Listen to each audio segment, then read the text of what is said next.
Very good evening. ನಮ್ಮ homeopathy ಕಾರ್ಯಕ್ರಮಕ್ಕೆ ಸ್ವಾಗತ. ನಾನು ಇತ್ತೀಚಿನ ದಿನಗಳಲ್ಲಿ ಹೇಳುವಂತದ್ದು ಅಂತಂದ್ರೆ ವೀಕ್ಷಕರೇ, ಸಾಕಷ್ಟು ಜೀರ್ಣಕ್ರಿಯೆ ಸಮಸ್ಯೆಗಳು ಕಂಡು ಬರ್ತಾ ಇದೆ ಅಂತ ಹೇಳಬಹುದು. ನಮ್ಮ ಬದಲಾದ ಜೀವನ ಶೈಲಿ, ಬದಲಾದ ಆಹಾರ ಪದ್ಧತಿಯಿಂದ ನಾವು ಸೇವಿಸುವಂತ ಆಹಾರ ಜೀರ್ಣ ಅಥವಾ ಇತರೆ ತೊಂದರೆಗಳಿಂದ ದೇಹದಲ್ಲಿ ನಾನಾ ರೀತಿಯ ಸಮಸ್ಯೆಗಳು ಕಂಡು ಬರ್ತಿವೆ ಅಂತ ಹೇಳ್ಬೋದು. ಅಂತಹ ಒಂದು ಸಮಸ್ಯೆಗಳಲ್ಲಿ ವಿಪರೀತವಾದಂತಹ ನೋವನ್ನು ನೀಡುವಂತಹ ಒಂದು ಸಮಸ್ಯೆ ಅಂತಂದ್ರೆ ಅದು ಪೈಲ್ಸ್ ಅಂತ ಹೇಳ್ಬೋದು. ಇದು ಮಹಿಳೆಯರಲ್ಲಾಗಿರ್ಬೋದು ಅಥವಾ ಪುರುಷರಲ್ಲಾಗಿರ್ಬೋದು, ಇಬ್ಬರಲ್ಲೂ ಕೂಡ ಸಾಮಾನ್ಯವಾಗಿ ಕಂಡು ಬರ್ತಾ ಇರ್ತಕ್ಕಂಥ ಒಂದು ಸಮಸ್ಯೆ. ಇದಕ್ಕೆ ಬೇಗ ಚಿಕಿತ್ಸೆ ಪಡೆಯದೆ ಹೋದ್ರೆ ಸಾಕಷ್ಟು ರೀತಿಯ ಒಂದು ಅಡ್ಡ ಪರಿಣಾಮಗಳು, ಕಾಂಪ್ಲಿಕೇಶನ್ಸ್ ಆಗಬಹುದು ಅಂತ ಹೇಳ್ಬೋದು. ಸೊ ಹಾಗಾಗಿ ಈ ಒಂದು ಸಮಸ್ಯೆ ಯಾಕೆ ಬರುತ್ತೆ ನಮ್ಮ ದೇಹದಲ್ಲಿ, ಹಾಗೆ ಇದರ ಒಂದು ಲಕ್ಷಣಗಳೇನು, ಅಡ್ಡ ಪರಿಣಾಮಗಳೇನು, ಹಾಗೆ ನಮ್ಮ ಹೋಮಿಯೋಪತಿಯಲ್ಲಿ ಇದಕ್ಕೆ ಸಂಪೂರ್ಣವಾದಂತಹ ಒಂದು ಚಿಕಿತ್ಸೆ ಇದೆ ಅಂತಂದ್ರೆ ಅದು ಯಾವ ರೀತಿ, ಇದೆಲ್ಲವನ್ನ ತಿಳಿಸ್ಕೊಡೋದಕ್ಕೆ ನಮ್ಮ ಜೊತೆಯಲ್ಲಿ ನಮ್ಮ ಹೋಮಿಯೋಪತಿಯ ಡಾಕ್ಟರ್ ಪ್ರಶಾಂತ್ ಅವರಿದ್ದಾರೆ. ಬನ್ನಿ ಅವ್ರನ್ನ ಕಾರ್ಯಕ್ರಮಕ್ಕೆ ಸ್ವಾಗತಿಸೋಣ. ಡಾಕ್ಟರ್ ನಮಸ್ತೆ. ನಮಸ್ತೆ. ಮೊದಲನೇದಾಗಿ ನಾನು ಹೇಳಿದೆ, ಈ ಪೈಲ್ಸ್ ಅನ್ನುವಂಥದ್ದು ಈ ಪುರುಷರು ಮಹಿಳೆಯರು ಅಂತ ನೋಡಿದೆ ಎಲ್ಲರಲ್ಲೂ ಕೂಡ ಸಾಮಾನ್ಯವಾಗಿ ಕಂಡುಬರ್ತಾ ಇರುವಂತಹ ಒಂದು ಸಮಸ್ಯೆ ಅಂಡ್ ಒಂದು ವಿಪರೀತವಾದಂತ ನೋವು, ಹಿಂಸೆಯನ್ನು ನೀಡುವಂತಹ ಒಂದು ಸಮಸ್ಯೆ ಅಂತ ಹೇಳಿದೆ. ಅಂದ್ರೆ ಎಲ್ಲೋ ಒಂದ್ ಕಡೆ ನಮ್ಮ ದಿನಚರಿಯನ್ನೇ ಅದು ಅಫೆಕ್ಟ್ ಮಾಡ್ತಾ ಹೋಗುತ್ತೆ ಅಂತ ಹೇಳ್ಬೋದು. ಸೊ ಹಾಗಾಗಿ ಮೊದಲನೇದಾಗಿ ಪೈಲ್ಸ್ ಅನ್ನುವಂತ ಸಮಸ್ಯೆ ಹೆಚ್ಚಾಗ್ತಾ ಇದೆ ಅಂತಂದ್ರೆ ಇದಕ್ಕೆ ಕಾರಣ ತಿಳಿಸ್ಕೊಡಿ. ಸೊ ಪೈಲ್ಸ್ ಅಂತ ಹೇಳಿದ್ರೆ ಇದು ಒಂದು ಕಾಮನೆಸ್ಟ್ ಸಿಂಪ್ಟಮ್ಸ್ ಅಂತ ಹೇಳ್ಬೋದು ಪ್ರತಿಯೊಬ್ಬರಿಗೂ ಕೂಡ. ಸೊ ಜೀವನದಲ್ಲಿ ಈ ಥರದ ಒಂದು ಲಕ್ಷಣನ ಅನುಭವಿಸ್ತಾ ಇರ್ತಾರೆ. ಸೊ ಅದು ನಾವು ಬೇಸಿಕಲಿ ಡಿಫೈನ್ ಮಾಡಬೇಕಾದ್ರೂ ಕೂಡ ಹೇಳ್ತೀವಿ. So piles is the swollen and inflamed structure of the haemorrhoidal veins ಅಂತ ಹೇಳ್ತೀವಿ. ಸೊ ಹೀಗಿದ್ದಾಗ ಏನಲ್ ಕೆನಲ್ ಅಂದರೆ ಗುದದ್ವಾರ ಅಂತ ಏನು ಹೇಳ್ತೀವಿ, ಸೊ ಇಲ್ಲಿ ಇರ್ತಕ್ಕಂಥ ಒಂದು ಸ್ಮೂತ್ ಮಸಲ್ಸ್ ಆಗಿರ್ಬೋದು, ಇಲ್ಲ ಫೈಬರ್ಸ್ ಟಿಶ್ಯೂ ಆಗಿರ್ಬೋದು, ಇಲ್ಲ ಕನೆಕ್ಟಿವ್ ಟಿಶ್ಯೂ ಆಗಿರ್ಬೋದು, ಸ್ಮಾಲ್ ಆರ್ಟ್ರೀಸ್ಗಳಾಗಿರ್ಬೋದು, ಸೊ ಇಲ್ಲ ಹಿಮೊರಾಯ್ಡಲ್ ವೇನ್ಸ್ ಮೇನ್ಲಿ. ಸೊ ಇಲ್ಲಿ ಯಾವಾಗ ಒಂದು ಅನ್ಯೂಶುವಲ್ ಗ್ರೋತ್ ಅನ್ನೋದಾಗಿರ್ಬೋದು, ಸೊ ಇಲ್ಲಿ ಯಾವುದೇ ಥರದ ಒಂದು ತೊಂದರೆ ಕಾಣಿಸ್ಕೊಳ್ತಾ ಇದೆ ಅಂದರೆ ನಾವು ಅಂಥ ಒಂದು ಕಂಡೀಷನ್ಸ್ನ ಪೈಲ್ಸ್ ಅಂತ ಕರಿತಾ ಇದ್ದೀವಿ. ಸೊ ಇದನ್ನು ಮೂಲವ್ಯಾಧಿ ಅಂತಲೂ ಕೂಡ ಜನರಲ್ ಆಗಿ ನಾವು ಹೇಳ್ತಾ ಬರ್ತೀವಿ. ಸೊ ಹೀಗಿರುವಾಗ ಸೊ ಯಾವಾಗ ಒಂದು ಪೈಲ್ಸ್ ಅನ್ನೋ ಕಾರಣಕ್ಕೆ ಸೊ ಇಲ್ಲಿ ಅನ್ಯೂಶುವಲ್ ಗ್ರೋತ್ ಬರ್ತಾ ಇದೆ, ಗುದದ್ವಾರದಲ್ಲಿ ತೊಂದರೆ ಆಗ್ತಾ ಇದೆ ಅಂದರೆ ಸೊ ಇದಕ್ಕೆ ಕಾರಣಗಳು ಏನೇನು ಉಂಟಾಗುತ್ತೆ ಸೊ ಅನ್ನೋದ್ರ ಬಗ್ಗೆ ತಿಳಿಯೋಕ್ಕಿಂತ ಮುಂಚೆ ಒಂದು ಬೇಸಿಕ್ ಫಿಸಿಯೋಲಜಿ ಏನಾಗುತ್ತೆ, ಸೊ ಮೆಟಬಾಲಿಸಮ್, ಇದನ್ನು ಒಂದು ಮೆಟಬಾಲಿಕ್ ಡಿಸಾರ್ಡರ್ ಅಂತಲೂ ನಾವು ಕರಿತಾ ಹೋಗ್ತೀವಿ. ಯಾವಾಗ ನಮಗೆ ಒಂದು ಫುಡ್ ಹ್ಯಾಬಿಟ್ಸ್ ಆಗಿರ್ಬೋದು, ಇಲ್ಲ ಲೈಫ್ ಸ್ಟೈಲ್ ಆಗಿರ್ಬೋದು, ಸೊ ತುಂಬ ಮಾಡರ್ನ್ ಆಗಿರೋದ್ರಿಂದ ಆಗಿರ್ಬೋದು, ತುಂಬ ಫಾಸ್ಟ್ ಲೈಫ್ ಅಂತ ಏನು ಹೇಳ್ತೀವಿ ಸೊ ಅದರಿಂದ ಆಗಿರ್ಬೋದು. ಸೊ ನಾವೇನು ಊಟ ಮಾಡ್ತೀವಿ ಸೊ ಅದು ಡೈಜೆಷನ್ಸ್ ಮುಖಾಂತರ ಹೋಗೋದಾಗಿದ್ರೆ ಮೊದಲನೇದಾಗಿ ಬರೋದನ್ನ ನಾವು ಓರಲ್ ಡೈಜೆಷನ್ ಅಂತ ಹೇಳ್ತೀವಿ. ಏನು ನಾವು ಊಟ ಮಾಡ್ತೀವಿ ಸೊ ಅದು ಮ್ಯಾಸ್ಟಿಕೇಟ್ ಮಾಡ್ತೀವಿ, ಸೊ ಬಾಯಿಂದ ಓರಲ್ ಡೈಜೆಷನ್, ತದನಂತರ ಒಂದು ಇಸೋಫೇಜಿಯಲ್ ಡೈಜೆಷನ್ ಅಂತ ಹೇಳ್ತೀವಿ. ಸೊ ತದನಂತರ ಬರೋದನ್ನ ನಾವು ಸ್ಟಮಕ್ ಡೈಜೆಷನ್ ಅಂತ ಹೇಳ್ತೀವಿ. ಸೊ ಕೊನೆಯದಾಗಿ ಏನು ಡಿಫಿಕೇಶನ್ ಅಂತ ಹೇಳ್ತೀವಿ, ಅದು ಮೋಷನ್ಸ್ ಮುಖಾಂತರ. ಸೊ ನಾವು ಊಟ ಮಾಡಿದ್ರಲ್ಲಿ ಅನ್ವಾಂಟೆಡ್ ಫುಡ್ ಪಾರ್ಟಿಕಲ್ಸ್ ಆಗಿರ್ಬೋದು, ಸೊ ಈ ರೀತಿಯಾಗಿ ಕಲ್ತ್ಕೊಂಡು ನಾವು ಮೋಷನ್ಸ್ ಮುಖಾಂತರ ಅದನ್ನು ಹೊರಗಡೆ ಹಾಕ್ತಾ ಇರ್ತೀವಿ. ಸೊ ಇಲ್ಲಿ ಇರೋದ್ರಿಂದ ನಮಗೆ ಯಾವಾಗ ಅನ್ಯೂಶುವಲ್ ಗ್ರೋತ್ ಕಾಣಿಸ್ಕೊಳ್ತಾ ಇದೆ ಅಂತಂದಾಗ ಸೊ ಇದಕ್ಕೆ ಕಾರಣ ಮೇನ್ಲಿ ಬಂದು ಒಂದು ಲೋವರ್ ಅಬ್ಡಾಮಿನಲ್ ಪ್ರೆಷರ್ ಅಂತ ಹೇಳ್ತೀವಿ. ಸೊ ಯಾವಾಗ ನಾವು ಎಕ್ಸೆಸಿವ್ ಆಗಿ ಲೋವರ್ ಅಬ್ಡಾಮಿನಲ್ ಪ್ರೆಷರ್ ಹಾಕಕ್ಕೆ ಸ್ಟಾರ್ಟ್ ಮಾಡ್ತೀವಿ, ಸೊ ಯಾವಾಗ ಈ ಲೋವರ್ ಅಬ್ಡಾಮಿನಲ್ ಪ್ರೆಷರ್ ಬರುತ್ತೆ ಅಂದಾಗ ಕಂಟಿನ್ಯೂಸ್ ನಿಂತ್ಕೊಂಡು ಕೆಲಸ ಮಾಡೋದ್ರಿಂದ ಆಗಿರ್ಬೋದು, ಸೊ ಇಲ್ಲ ಒಂದೇ ಕಡೆ ಕಂಟಿನ್ಯೂಸ್ಲಿ ಕೂತ್ಕೊಳ್ಳೋದಾಗಿರ್ಬೋದು, ಸೊ ಇಲ್ಲಾಂದ್ರೆ ಎಷ್ಟೋ ಹೆಣ್ಮಕ್ಳಲ್ಲಿ ಪ್ರೆಗ್ನೆನ್ಸಿ ಟೈಮಲ್ಲಿ ಪೈಲ್ಸ್ ಅನ್ನೋದನ್ನ ನೋಡ್ತಾ ಇರ್ತಾರೆ. ಅದು ಬಿಟ್ಟರೆ ಎಷ್ಟೋ ಜನಕ್ಕೆ ಕಾನ್ಸ್ಟಿಪೇಷನ್, ಮಲಬದ್ಧತೆ ಅನ್ನೋದು ಪ್ರತಿಯೊಂದು ಪೈಲ್ಸ್ ಪೇಷಂಟ್ಸ್ಗಳಿಗೆ ಇದು ಫಸ್ಟ್ ಆ್ಯಂಡ್ ಫೋರ್ಮೋಸ್ಟ್ ಕಂಡೀಷನ್ ಆಗಿ ಇದು ಹೊರಗೆ ಬರ್ತಾ ಇದೆ. ಸೊ ಈ ಥರ ಇದ್ದಾಗ ಒಂದು ಕಾನ್ಸ್ಟಿಪೇಷನ್ಸ್ ಅಂತ ಬಂದಾಗ ಸೊ ಅದಕ್ಕೆ ಸುಮಾರು ಕಾರಣಗಳಿರುತ್ತೆ. ಜನರಲಿ ನಾವು ನೋಡ್ತಾ ಇರಬೇಕಾದ್ರೂ ಕೂಡ ರಾತ್ರಿ ನಿದ್ದೆ ಚೆನ್ನಾಗಿ ಬಂದಿಲ್ಲ ಅಂದರೆ ಬೆಳಗಿನ ಜಾವ ಒಂದು ಬಾವೆಲ್ ಹ್ಯಾಬಿಟ್ಸ್ ಅನ್ಸ್ಯಾಟಿಸ್ಫ್ಯಾಕ್ಟರಿ ಆಗೋದಾಗಿರ್ಬೋದು, ಸೊ ಇಲ್ಲ ಪಾರ್ಟೀಸ್ಗಳಲ್ಲಿ ಹೆವಿಯಾಗಿ ಊಟ ಮಾಡೋದಾಗಿರ್ಬೋದು, ಸೊ ಹೊಟ್ಟೆ ಉಬಾರ ಅನ್ಸೋ ಫೀಲಿಂಗ್ ಆಗಿರ್ಬೋದು, ಸೊ ಎಷ್ಟೋ ಜನರಿಗೆ ಊಟ ಅನ್ನೋದು ಸ್ವಲ್ಪ ಪ್ರಾಪರ್ ಟೈಮಲ್ಲಿ ಮಾಡ್ತಾ ಇಲ್ಲ, ಸೊ ಗ್ಯಾಸ್ಟ್ರಿಕ್ ಥರ ಸಿಂಪ್ಟಮ್ಸ್ ಬರ್ತಾ ಇದೆ. ಸೊ ಈ ಗ್ಯಾಸ್ಟ್ರಿಕ್ ಒಂದು ತದನಂತರ ಸಿಂಪ್ಟಮ್ ಆಗಿನೂ ಕೂಡ ಪೈಲ್ಸ್ ಅನ್ನೋದನ್ನ ನೋಡ್ತಾ ಇದ್ದೀವಿ. ಸೊ ಈ ರೀತಿ ಇದಕ್ಕೆ ಕಾರಣಗಳು ಹುಡುಕ್ತಾ ಬಂದ್ರೆ ಪ್ರತಿಯೊಬ್ಬ ವ್ಯಕ್ತಿಗೂ ಕೂಡ ಅವನ ಜೀವನದಲ್ಲಿ ಆಗ್ತಕ್ಕಂಥ ಬದಲಾವಣೆಯಿಂದ ಆಗಿರ್ಬೋದು, ಸೊ ಅವರಲ್ಲಿ ಇರ್ತಕ್ಕಂಥ ಆಹಾರ ಪದ್ಧತಿಗಳಿಂದ ಆಗಿರ್ಬೋದು, ಸೊ ಈ ಪೈಲ್ಸ್ ಅನ್ನೋದನ್ನ ನೋಡ್ತಾ ಇದೀವಿ. And it is a very commonest symptom ಅಂತ ಹೇಳ್ಬೋದು. ಅಂಡ್ ಇದು ಸೆಲ್ಫ್ ಡಯಾಗ್ನೋಸಬಲ್ ಡಿಸೀಸ್ ಅಂತಾನು ಹೇಳ್ಬೋದು. ಬಿಕಾಸ್ ಈ ಪೈಲ್ಸ್ ಅನ್ನೋ ಒಂದು ಕಂಡೀಷನ್ಗೆ ಯಾರಿಗೂ ಕೂಡ ಒಂದು ಡಾಕ್ಟರ್ ಹತ್ರ ತೋರಿಸ್ಕೊಂಡ ಮೇಲೆ ಇದು ಪೈಲ್ಸ್ ಇದೆ ಅಂತ ಹೇಳೋದಕ್ಕಿಂತಲೂ ಎಷ್ಟೋ ಜನ ಪೇಷಂಟ್ಸ್ ವಿತ್ ಪೈಲ್ಸ್ ಇದೆ ಅಂತ ಹೇಳ್ಕೊಂಡು ಬರೋ ಒಂದು ಎಪಿಡೆಮಿಯಾಲಜಿಕಲಿ ನೋಡಬೇಕು ಅಂದ್ರೂ ಕೂಡ ಒಂದು 80% ಜನರಿಗೆ ಈ ಥರದ್ದು ಕಾಯಿಲೆ ಪ್ರತಿ ವರ್ಷದಲ್ಲಿ ನಾವು ನೋಡ್ತಾ ಇದ್ದೀವಿ. So that is only because of ನಮ್ಮ ಒಂದು ಲೈಫ್ ಸ್ಟೈಲ್ ಅಂತಾನೆ ಹೇಳ್ತಾ ಬರ್ಬೋದು. ಹೀಗಿದ್ದಾಗ ಯಾರ್ಯಾರಿಗೆ ಪೈಲ್ಸ್ ಬರ್ತಾ ಇದೆ ಅಂತಂದಾಗ ಸಿಂಪ್ಟಮ್ಸ್ ನೋಡ್ತಾ ಹೋದಾಗ ಪೇನ್ಸ್ ಅಂತ ಹೇಳ್ತಾರೆ ಪ್ರತಿಯೊಂದು ಪೇಷಂಟ್ಸ್ಗೂ ಕೂಡ. ಈ ತುಂಬ ಪೇನ್ ಆಗ್ತಾ ಇದೆ, ಸೊ ಮೋಷನ್ಸ್ ಟೈಮಲ್ಲಿ ಪೇನ್ ಆಗೋದಾಗಿರ್ಬೋದು, ಇಲ್ಲ ಕೂರ್ಬೇಕಾಗಿದ್ದಾಗ ಇಲ್ಲ ನಿಲ್ಬೇಕಾಗಿದ್ದಾಗ ಏನಾದರೂ ಡಿಸ್ಕಂಫರ್ಟ್ ಫೀಲ್ ಅನ್ನೋದಾಗಿರ್ಬೋದು. ಇದೊಂದು ಎಲ್ಲ ಸಿಂಪ್ಟಮ್ಸು ಕೂಡ ಒಂದು ಪೈಲ್ಸ್ಗೆ ರಿಲೇಟೆಡ್ ಆದಂಥ ಸಿಂಪ್ಟಮ್ಸ್ ಅಂತ ಹೇಳ್ಬೋದು. ಸೊ ತದನಂತರ ನಾವು ಎಷ್ಟೋ ಜನಗೆ ಬರ್ನಿಂಗ್ ಸೆನ್ಸೇಷನ್ ನೋಡ್ತೀವಿ. ಸೀಸನಲ್ ವೇರಿಯೇಷನ್ಸ್ ಅಂತ ಇದ್ದಾಗ ಪ್ರತಿಯೊಬ್ಬರಿಗೂ ಕೂಡ ಈ ಒಂದು ಚಳಿಗಾಲ ಅನ್ನೋದಾಗಿರ್ಬೋದು, ಮಳೆಗಾಲ ಅನ್ನೋದಾಗಿರ್ಬೋದು, ಇಲ್ಲ ಬೇಸಿಗೆ ಅನ್ನೋದಾಗಿರ್ಬೋದು, ಸೊ ಈ ಮೂರು ಸೀಸನ್ಸು ನಮ್ಮ ಬಾಡಿಗೆ ಕರೆಸ್ಪಾಂಡೆನ್ಸ್ ಆಗಿ ಬಿಹೇವ್ ಮಾಡ್ತಾ ಇರುತ್ತೆ. ಸೊ ಕೆಲವರಿಗೆ ಈ ಬೇಸಿಗೆಯಲ್ಲಿ ಬರ್ನಿಂಗ್ ಅನ್ನೋದು, ಉರಿ ಅನ್ನೋದು ಸ್ಟಾರ್ಟ್ ಆಗೋದು ನೋಡ್ತೀವಿ. ಸೊ ನೆಕ್ಸ್ಟ್ ಚಳಿಗಾಲ ಮಳೆಗಾಲದಲ್ಲಿ ಪೈಲ್ಸ್ ಸಿಂಪ್ಟಮ್ಸೇ ಇರೋದಿಲ್ಲ ಅಂತ ಹೇಳ್ತಾರೆ. ಸೊ ಕೆಲವೊಂದು ಪೇಷಂಟ್ಸ್ಗೆ ಚಳಿಗಾಲದಲ್ಲಿ ತುಂಬಾ ಶ್ರಿಂಕ್ ಆಗೋದ್ರಿಂದ ನೋವು ಉಂಟಾಗುತ್ತೆ, ಡಾಕ್ಟರ್ ತುಂಬಾ ಪೈಲ್ಸ್ ಅಲ್ಲಿ ಬ್ಲೀಡಿಂಗ್ ತುಂಬಾ ಜಾಸ್ತಿ ಬರುತ್ತೆ ನನಗೆ ಅಂತ ಹೇಳ್ತಾರೆ. ಅದು ಬಿಟ್ಟು ಬೇರೆ ಒಂದು ವಾತಾವರಣದಲ್ಲಿ ಅವ್ರು ಚೆನ್ನಾಗೇ ಇರ್ತಾರೆ. ಸೊ ಹೀಗಿರ್ಬೇಕಾದಾಗ ಎಷ್ಟೋ ಜನ ಈ ಒಂದು ಸೀಸನ್ಸ್ ಕಳೆದ್ರೆ ಆಯ್ತು ಅಂತ ಅದನ್ನ ನೆಗ್ಲಿಜೆನ್ಸ್ ಮಾಡೋದ್ರಲ್ಲಾಗಿರ್ಬೋದು, ಇಲ್ಲ ಪರ್ಟಿಕ್ಯುಲರ್ಲಿ ಆ ಸೀಸನ್ಸ್ ಅಲ್ಲಿ ಬರೋ ಒಂದು ನೋವಿನ ಮಾತ್ರೆ ತಗೊಳ್ಳೋದಾಗಿರ್ಬೋದು, ಇಲ್ಲ ಕ್ರೀಮ್ಸ್ ಹಚ್ಕೊಳ್ಳೋದಾಗಿರ್ಬೋದು, ಇಲ್ಲ ಕೆಲವರಿಗೆ ಬರೀ ಮಸಾಲೆ ಅಂಶ ತಗೊಂಡಾಗ ಮಾತ್ರ ನನಗೆ ಪೈಲ್ಸ್ ಬರುತ್ತೆ, ಬರೀ ಖಾರದ ಅಂಶ ತಗೊಂಡಾಗ ಮಾತ್ರ ನನಗೆ ಪೈಲ್ಸ್ ಬರುತ್ತೆ ಅಂತ ಹೇಳಿದವರು ಆ ತರದ ಆಹಾರನೇ ಅವಾಯ್ಡ್ ಮಾಡ್ತಾ ಇರೋದಾಗಿರ್ಬೋದು. ಸೊ ಈ ತರ ಮಾಡ್ಕೊಂಡು ಬ್ಯಾಲೆನ್ಸ್ ಆಗಿ ಮೇಂಟೈನ್ ಮಾಡ್ತಾ ಇರೋದು. ಅಂಡ್ ಒಂದ್ ದಿವಸ ಏನೋ ಒಂದು ಪಾರ್ಟೀಸ್ಗಳಲ್ಲಿ ಊಟ ಆಗಿರ್ಬೋದು, ಇಲ್ಲ ಏನೋ ಒಂದು ಹಬ್ಬದ ಊಟ ಮಾಡೋದಾಗಿರ್ಬೋದು. ಸೊ ಈ ತರ ಹೆವಿಯಾಗಿ ಊಟ ಮಾಡಿದ ತಕ್ಷಣ ಮತ್ತೆ ತಿರ್ಗಾ ಅದೇ ರೀತಿ ತೊಂದರೆ ಕಾಣಿಸ್ಕೊಳಕ್ ಸ್ಟಾರ್ಟ್ ಆಗುತ್ತೆ. ಸೊ ಯಾವಾಗ ಒಂದು ಕಾಯಿಲೆನ ನಾವು ಅದನ್ನ ಸಪ್ರೆಸ್ ಮಾಡ್ತಾ ಇದೀವಿ ಈ ಒಂದು ಆಯಿಂಟ್ಮೆಂಟ್ಸು ಕ್ರೀಮ್ಸು ಮುಖಾಂತರ ಅಂದಾಗ, ಸೊ ಆ ಸಪ್ರೆಷನ್ ಆಗಿರೋ ಒಂದು ಕಾಯಿಲೆ ನೆಕ್ಸ್ಟ್ ಬರುವಾಗ ತೀವ್ರತೆ ಮುಂಚೆಗಿಂತಲೂ ಜಾಸ್ತಿ ಇರುತ್ತೆ ಅಂತಾನೆ ನಾವು ಹೇಳ್ತಾ ಬರ್ತೀವಿ. ಸೊ ಇಲ್ಲಿ ನಾವು ಪೈಲ್ಸ್ ಕಂಡೀಷನ್ಸ್ ಅಲ್ಲಿ ಅದು ತುಂಬಾ ಕಾಮನ್ ಆಗಿ ನೋಡ್ತಾ ಇದ್ದೀವಿ. ಸೊ ಆ ಕಾಮನೆಸ್ಟ್ ಕಂಡೀಷನ್ಸ್ ಅಲ್ಲಿ ನೋಡ್ಬೇಕಾದಾಗ ಈ ಪೈಲ್ಸ್ ಅಲ್ಲಿ ಏನು ಗ್ರೋತ್ ಅನ್ನೋದು ಕಾಣಿಸ್ಕೊಳ್ತಾ ಇರುತ್ತೆ. ಸೊ ಆ ಗ್ರೋತ್ ಅಲ್ಲಿ ನಾವು ಜನರಲಿ ಹೇಳ್ತಾ ಇರೋದು 2 ತರದ ಗ್ರೋತ್ ಅನ್ನೋದನ್ನ ನೋಡ್ತಾ ಇದೀವಿ. ಸೊ ಊತ ಅಂತ ಕಾಣಿಸ್ಕೊಂಡಾಗ ಸೊ ಅದನ್ನ ನಾವು ಎಕ್ಸಾಮಿನೇಷನ್ ಮಾಡ್ಬೇಕಾದ್ರೂ ಕೂಡ ಒಂದು 2 ವಿಭಾಗದಲ್ಲಿ ನೋಡ್ತಾ ಇದೀವಿ. ಸೊ ಮೊದಲನೇದನ್ನ internal piles or internal haemorrhoids ಅಂತ ಹೇಳ್ತಾ ಇದೀವಿ. ಸೊ ತದನಂತರ ಎರಡನೇದನ್ನ external piles or external haemorrhoids ಅಂತ ಹೇಳ್ತಾ ಇದೀವಿ.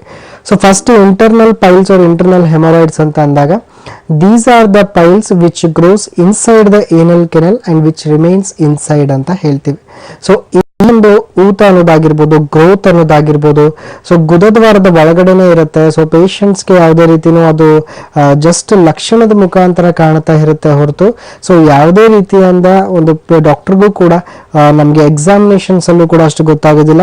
ವಿತ್ ಡಿಜಿಟಲ್ ರೆಕ್ಟಲ್ ಎಕ್ಸಾಮಿನೇಷನ್ ಮುಖಾಂತರ ಈ ಮೊದಲನೇ ಗ್ರೇಡ್ ಆಫ್ ಇಂಟರ್ನಲ್ ಪೈಲ್ಸ್ ನ ನಾವು ಕಾಣ್ಬೋದು.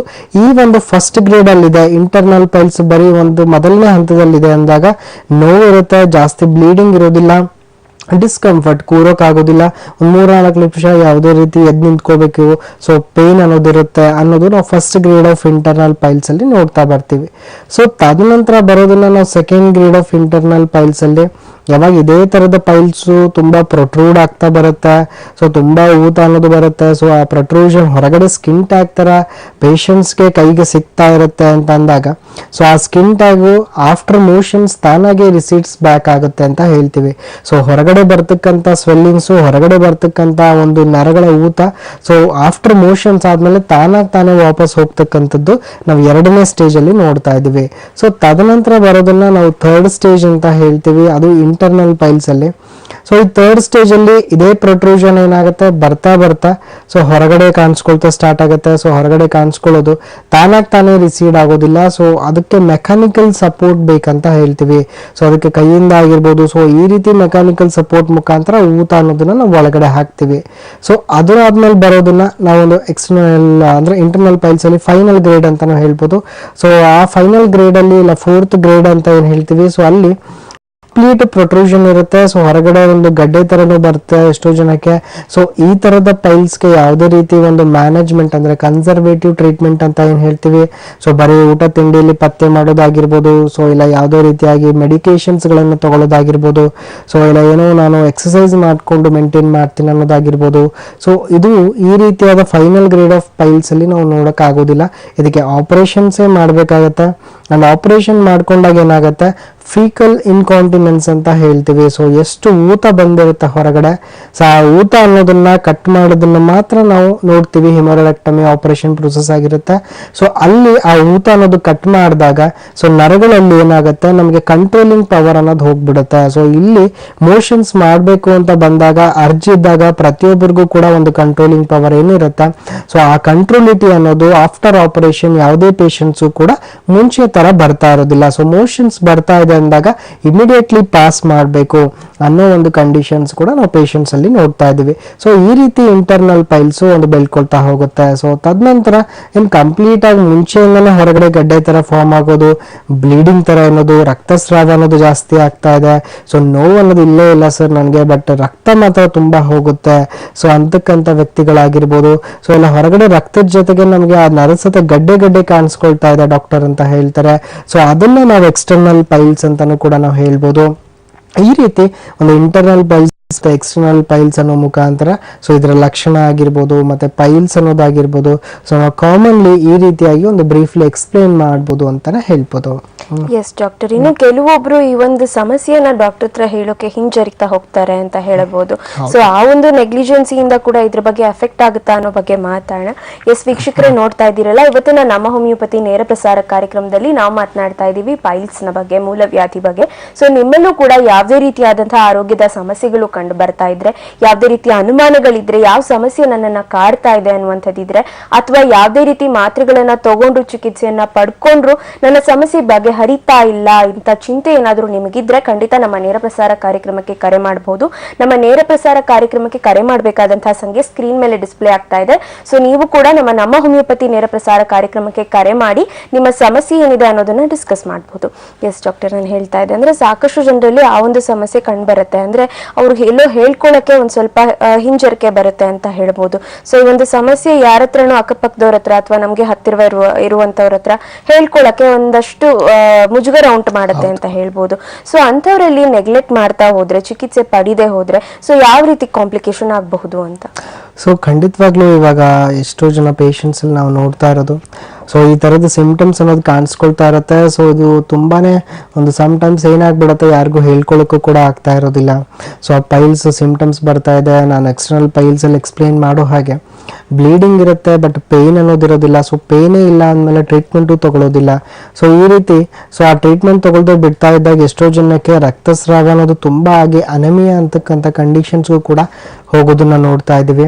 ಅಂಡ್ ಇದೇ ಒಂದು ಸಿಂಪ್ಟಮ್ಸ್ ಅಂದ್ರೆ ಇದೇ ಒಂದು ಪೈಲ್ಸು ನೆಕ್ಸ್ಟ್ ರೆಕ್ಟಲ್ ಕ್ಯಾನ್ಸರ್ ಆಗಿ ಹೋಗಿರೋ ಕೇಸಸ್ಗಳನ್ನು ಕೂಡ ನಾವು ನೋಡಿದೀವಿ ಅಂತಾನೆ ಹೇಳ್ಬೋದು. ಬಟ್ ಪೈಲ್ಸ್ ಅಂತ ಬಂದಾಗ ಪ್ರತಿಯೊಬ್ಬರಿಗೂ ಟ್ರೀಟ್ಮೆಂಟ್ ಅನ್ನೋದು ನೀಡಿರುತ್ತೆ ಇನಿಷಿಯಲಿ, ಬಿಕಾಸ್ ನೋವು ಅನ್ನೋದು ಯಾವುದೇ ರೀತಿ ತಾಳ್ಕೊಳಕ್ ಆಗ್ತಾ ಇರೋದಿಲ್ಲ.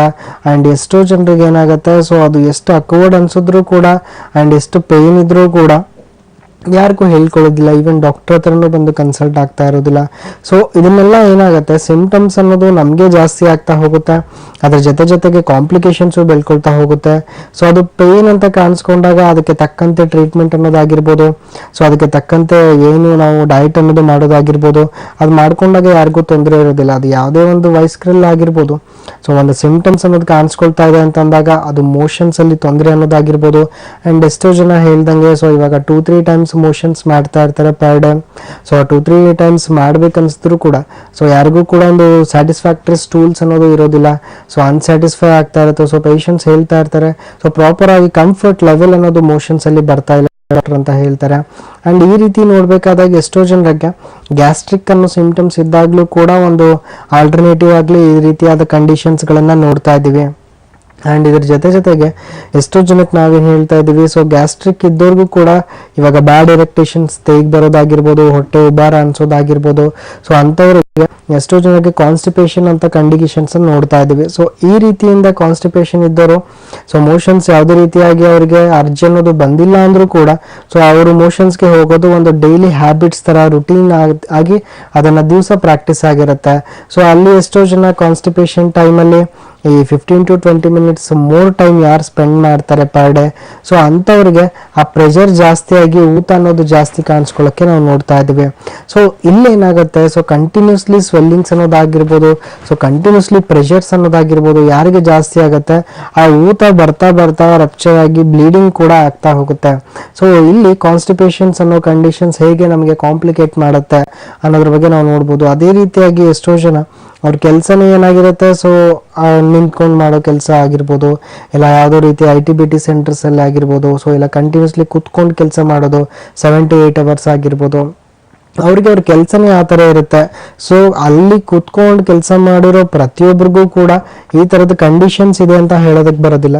ಸೊ ಯಾರೊಂದು ಜೀವನಶಕ್ತಿ ಕಡಿಮೆ ಇದೆ, ಸೊ ಯಾರು ತುಂಬ ಸೆನ್ಸಿಟಿವ್ ಆಗಿದ್ದಾರೆ, ಸೊ ಅಂಥವ್ರಿಗೆ ಈ ಕಂಡೀಷನ್ಸ್ ಅನ್ನೋದು ನಾವು ತುಂಬ ಜಾಸ್ತಿ ನೋಡ್ತಾ ಇದ್ದೀವಿ. ಸೊ ಅಂಥ ಒಂದು ಕಂಡೀಷನ್ಸ್ಗಳಲ್ಲಿ ಪೇಷಂಟ್ಸ್ ಹೇಳ್ಕೊಳ್ಳೋದು ಇಲ್ಲ, ಬಿಕಾಸ್ ಯಾರಿಗೂ ಆ ಥರ ತೊಂದರೆ ಇಲ್ಲ. ಸೊ ನಮಗೆ ಆ ಥರ ತೊಂದರೆ ಇದೆ ಅಂದಾಗ ಅದನ್ನು ಡಿಸ್ಕಸ್ಸು ಮಾಡಿದೆ, ಅದಕ್ಕೆ ಪ್ರಾಪರ್ ಆಗಿ ನಾವು ಮ್ಯಾನೇಜ್ಮೆಂಟು ಮಾಡಿದೆ, ಅದನ್ನು ಅದೇ ಥರ ನಾವು ಕ್ಲೋಸ್ ಆಗಿ ಅದನ್ನು ಯಾರಿಗೂ ಹೇಳ್ದೆ ಮುಂದೆ ಹೋಗ್ತಾ ಇದ್ರೆ ಇರೋ ಕಾಯಿಲೆನ ನಾವೇ ಜಾಸ್ತಿ ಮಾಡಿಕೊಟ್ಟಂಗೆ ದಾರಿ ಮಾಡಿಕೊಟ್ಟಂಗೆ ಆಗುತ್ತೆ. ಸೊ ಇಲ್ಲಿ ನಾವು ಆ ಥರದ ಕಂಡೀಷನ್ಸ್ ಅಲ್ಲಿ ತುಂಬ ಯಾರು ಕುತ್ಕೊಂಡು ಕೆಲಸ ಮಾಡ್ತಾರೆ, due to pressure over the buttocks ಅಂತ ಹೇಳ್ತೀವಿ, ಸೊ ಅಂಥವರಲ್ಲೂ ಕೂಡ ಈ ಕಂಡೀಷನ್ಸ್ ಕಾಣಿಸ್ಕೊಳ್ಳುತ್ತೆ. ಸೊ ಈ ರೀತಿ ಒಂದು ಅಕ್ವರ್ಡ್ ಪೊಸಿಷನ್ಸ್ ಇಂದ ಅವರು ಮುಚ್ಚಿಟ್ಕೊಂಡ್ರೆ ಕಾಂಪ್ಲಿಕೇಶನ್ಸ್ ಬೆಳೆಯುತ್ತೆ ಅಂತಾನೆ ಹೇಳ್ಬೋದು. ಎಸ್ ಡಾಕ್ಟರ್, ಒಂದು ಕರೆ ಸಿದ್ಧವಾಗಿದೆ, ಮಾತಾಡ್ಸೋಣ. ಹಲೋ, ನಮಸ್ಕಾರ. ಹಲೋ, ನಮಸ್ತೆ, ಹೇಳಿ ನಿಮ್ಮ ಹೆಸರು? ನಮ್ಮ ಹೆಸರು ಮನೋಜ್ ಅಂತ ಹೇಳಿ. ಓಕೆ, ಎಲ್ಲಿಂದ ಕರೆ ಮಾಡ್ತಿರೋದು? ದಾವಣಗೆರೆಯಿಂದ. ಓಕೆ, ನಿಮ್ಮ ಸಮಸ್ಯೆ ಏನಿದೆ ಡಾಕ್ಟರ್ ಇದ್ದಾರೆ, ನಮ್ಮ ಜೊತೆ ಡಿಸ್ಕಸ್ ಮಾಡಿ. ಹಲೋ ಹಲೋ ಹಲೋ, ನಮಸ್ತೆ, ಹೇಳಿ. ನಮಸ್ತೆ ಸರ್, ನನ್ನ ಹೆಸರು ಮನೋಜ್ ಅಂತ ಹೇಳಿ. ಓಕೆ, ಹೇಳಿ ಮನೋಜ್. ಸರ್, ನಾವು ದಾವಣಗೆರೆಯಿಂದ ಕಾಲ್ ಮಾಡ್ತಾ ಇದೀವಿ. ಓಕೆ ಸರ್, ನಮ್ಗೆ ಮೋಷನ್ ಪ್ರಾಬ್ಲಮ್ ಇದೆ ಸರ್. 2-3 ದಿವಸ ಒಂದೊಂದ್ಸರಿ ಮೋಷನ್ ಆಗಲ್ಲ. ಓಕೆ, ಆಮೇಲೆ ಮಸಾಲೆ ಪದಾರ್ಥ ಅಥವಾ ಖಾರ ಏನಾದ್ರು ಜಾಸ್ತಿ ತಿಂದ್ರೆ ಒಂಥರ ಏನೋ ಉರಿ ಇದು ಇರುತ್ತೆ ಸರ್, ಫೀಲ್ ಆಗುತ್ತೆ. ಓಕೆ, ಸೊ ಎಷ್ಟು ದಿವಸದಿಂದ ಈ ತೊಂದರೆ ನಿಮಗೆ? ಸರ್, ಒಂದು 3 ತಿಂಗಳಾಯ್ತು ಸರ್. 3 ತಿಂಗಳಾಯ್ತು. ಏನಾದರೂ ಟ್ರೀಟ್ಮೆಂಟ್ ತಗೊಳ್ತಾ ಇದ್ದೀರಾ? ಏನಿಲ್ಲ ಸರ್, ಅದಕ್ಕೆ ನಿಮ್ಗೆ ಕೇಳೋಣ ಅಂತ. ಓಕೆ, ಅಂದ್ರೆ ಮೋಷನ್ಸ್ ಅಂದ್ರೆ ಯಾವುದೇ ರೀತಿ ಪಾಸ್ ಮಾಡ್ತಾ ಇಲ್ವಾ? ಸೊ ಎಲ್ಲ ಹೋದ್ರೂ ಕೂಡ ನಿಮಗೆ ಪೇನ್ ಆಗ್ತಾ ಇದೆಯಾ? ಆಗ್ತದೆ ಸರ್. ಪೇನ್ ಆಗ್ತಾ ಇದೆಯಾ? ಓಕೆ, ಸೊ ಇವಾಗ ಕಂಡೀಷನ್ಸ್ ಏನಾಗುತ್ತೆ, ಒಂದು ಜಸ್ಟ್ ಒಂದು 2 months 3 months ಇಂದ ಆಗ್ತಾ ಇದೆ. ಸೊ ಅದು ಅಕ್ಯೂಟ್ ಪೇನ್ ಅಂತಾನು ಹೇಳ್ಬೋದು. ಯಾರಿಗೆ ತುಂಬ ಒಂದು 3 months 4 months ಇಂದ ಇರುತ್ತೆ, ಸೊ ಅಂಥವ್ರಿಗೆ ಕ್ರಾನಿಕ್ ಕಂಡೀಷನ್ಸ್ ಅಂತ ಕನ್ಸಿಡರ್ ಮಾಡ್ತೀವಿ. ಸೊ ಹೀಗಿದ್ದಾಗ ಏನಾಗುತ್ತೆ, ಸೊ ಜನರಲಿ ಯಾರಿಗೂ ಒಂದು ಪೇನ್ಸ್ ಬರ್ತಾ ಇದೆ ಮೋಷನ್ಸ್ ಅಲ್ಲಿ, ಆ್ಯಂಡ್ ಮೋರ್ ಓವರ್ ನಿಮಗೆ 2-3 days ಅದೇ ರೀತಿಯಾಗಿ ಮೋಷನ್ಸ್ ಪಾಸ್ ಆಗ್ತಾ ಇಲ್ಲ ಅಂದರೆ ಖಂಡಿತವಾಗ್ಲೂ ಮೆಟಬಾಲಿಸಮ್ ಡಿಸಾರ್ಡರ್ ಅಂತ ಹೇಳ್ತೀವಿ. ಸೊ ಅಂಥ ಒಂದು ಕಂಡೀಷನ್ಸ್ ಅಲ್ಲಿ ಊಟ ತಿಂಡ ಕರೆಕ್ಟಾಗಿ ಟೈಮಲ್ಲಿ ಮಾಡ್ತಾ ಇಲ್ಲ. ಸೊ ಊಟ ತಿಂಡಿ ಟೈಮಲ್ಲಿ ಮಾಡ್ತಾ ಇಲ್ಲ ಅಂದರೆ ಈ ಥರ ಡಿಸ್ಟರ್ಬೆನ್ಸಸ್ಗಳು ಆಗ್ತಾ ಹೋಗುತ್ತೆ. ಸೊ ಅದ್ರ ಜೊತೆಗೆ ನೀವು ಕರೆಕ್ಟಾಗಿ ಟೈಮ್ ಟು ಟೈಮ್ ಊಟ ಮಾಡ್ತಾ ಬನ್ನಿ. ಅದ್ರ ಜೊತೆಗೆ ಜಾಸ್ತಿ ನಾರಿನಾಂಶ ಇರ್ತಕ್ಕಂಥ ಪದಾರ್ಥನ ತಗೊಳ್ಳಿ. ಸೊ ದಿವಸ ರಾತ್ರಿ ಸ್ವಲ್ಪ ಬಾಳೆಹಣ್ಣು ತಿಂದು ಮಲ್ಕೊಳ್ಳೋದನ್ನ ಹ್ಯಾಬಿಟ್ ಮಾಡ್ಕೊಳ್ತಾ ಬನ್ನಿ. ಸೊ ಅದ್ರ ಜೊತೆಗೆ ಸ್ವಲ್ಪ ಜಾಸ್ತಿ ನೀರು ಕುಡಿಯೋದಾಗಿರ್ಬೋದು, ಇದೆಲ್ಲ ಮಾಡ್ಕೊಳ್ಳಿ. ಇನ್ ಕೇಸ್ ಆಫ್ ಸ್ವಲ್ಪ ಎಕ್ಸಸೈಸ್ಗಳು ಮಾಡ್ತಾ ಬಂದರೆ ಇನಿಷಿಯಲ್ ಸ್ಟೇಜಲ್ಲಿ ಇದ್ದಾಗ ನಿಮಗೆ ಈ ಡಯಟ್ಗಳು ತುಂಬ ಹೆಲ್ಪ್ ಆಗುತ್ತೆ. ಆ್ಯಂಡ್ ಯಾವುದೇ ರೀತಿ ಮಾತ್ರೆ ಇಲ್ಲದೇನೂ ಕೂಡ ನೀವು ಕಂಟ್ರೋಲಲ್ಲಿ ಇಟ್ಕೊಳ್ಳೋಕ್ಕೆ ತುಂಬ ಹೆಲ್ಪ್ ಆಗುತ್ತೆ ಇವೆಲ್ಲ ಕಂಡೀಷನ್ಸ್ಗಳು. ಇನ್ ಕೇಸ್ ಆಫ್ ಇದು ಮಾಡಿದ್ರೂ ಕೂಡ ನಿಮಗೆ ಇದೇ ಥರ ಕಂಡೀಷನ್ಸ್ ರಿಪೀಟ್ ಆಗ್ತಾ ಇದೆ. ಸೊ ಇದೇ ಥರ ಕಂಡೀಷನ್ಸ್ ಯಾವಾಗ ನಮಗೆ ಕಂಟ್ರೋಲ್ ಆಗ್ತಾ ಇಲ್ಲ, ಇವಂತೂ ನಾವು ಡಯಟ್ ಮಾಡ್ತಾ ಇದ್ರು ಅಂದರೂ ಕೂಡ ನೀವು ಒಂದ್ಸತಿ ಹೋಮಿಯೋಪತಿಕ್ ಮೆಡಿಕೇಶನ್ಸ್ನು ಕೂಡ ಸ್ಟಾಪ್ ಮಾಡಿಸ್ಬೋದು. ಸೊ ಅಲ್ಲಿ ಹೋಮಿಯೋಪತಿಕ್ ಮೆಡಿಕೇಶನ್ಸ್ ಇಂದ ನಿಮಗೆ ರೋಗ ನಿರೋಧಕ ಶಕ್ತಿ ಜಾಸ್ತಿ ಮಾಡೋದ್ರಲ್ಲಾಗಿರ್ಬೋದು, ಇಲ್ಲ ಮೆಟಬಾಲಿಸಮ್ ನಾರ್ಮಲ್ ಮಾಡೋದ್ರಲ್ಲಾಗಿರ್ಬೋದು. ಸೊ ಅದರ ಜೊತೆಗೆ ನಿಮಗೆ ಇರೋ ಒಂದು ನೋವನ್ನು ಕೂಡ ಬಾಡಿಯಲ್ಲಿ ತಾನಾಗೆ ಅದು ರೆಡ್ಯೂಸ್, ಇನ್ಫ್ಲಮೇಷನ್ ರೆಡ್ಯೂಸ್ ಆಗಿ ಪೇನ್ ಕೂಡ ಸಬ್ಸೈಡ್ ಆಗೋ ರೀತಿ ಮೆಡಿಕೇಶನ್ಸ್ ನಿಮಗೆ ಹೋಮಿಯೋಪತಿಲಿ ದೊರಕುತ್ತೆ.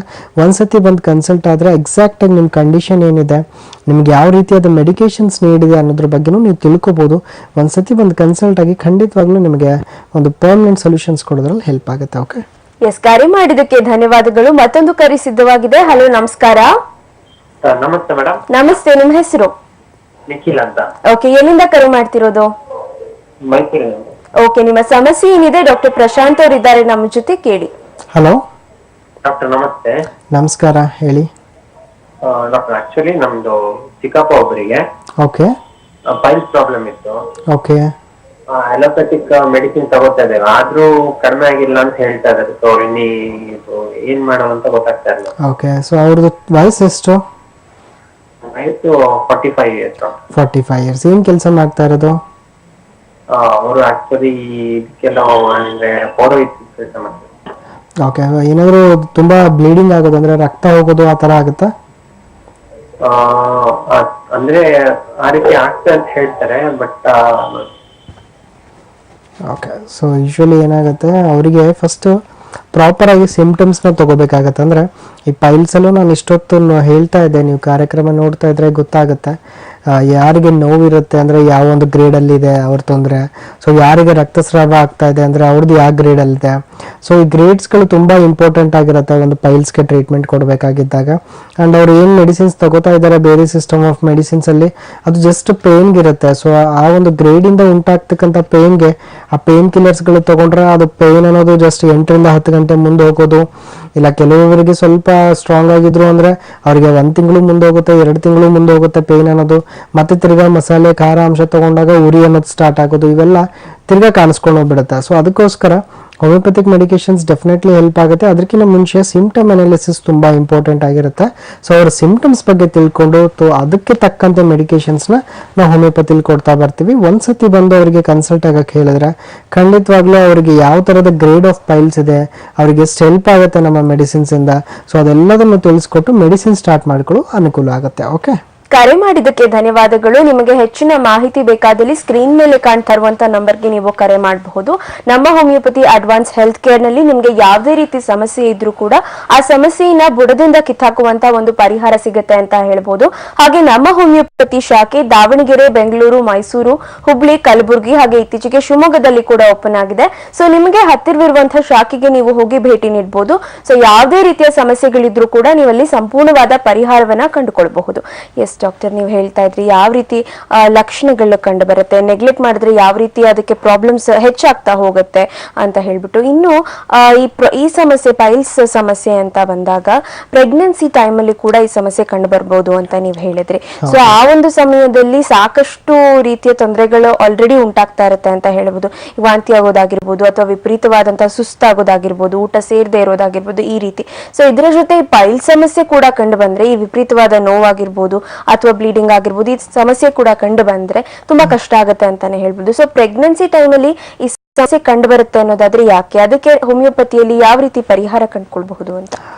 ಜನರಲಿ ಏನಾಗುತ್ತೆ, ಇವಾಗ ಮಹಿಳೆಯರಲ್ಲಿ ಯಾರು ಪ್ರೆಗ್ನೆನ್ಸಿ ಟೈಮಲ್ಲಿ ಬಂದಿರುತ್ತೆ ಕಾಮನ್ ಆಗಿ ನಾನು ಮುಂಚೆನೇ ಹೇಳ್ತಾ ಇದ್ದೆ, ಕಾಸಸ್ ಅಂದರೆ ಲೋವರ್ ಅಬ್ಡಾಮಿನಲ್ ಪ್ರೆಷರ್.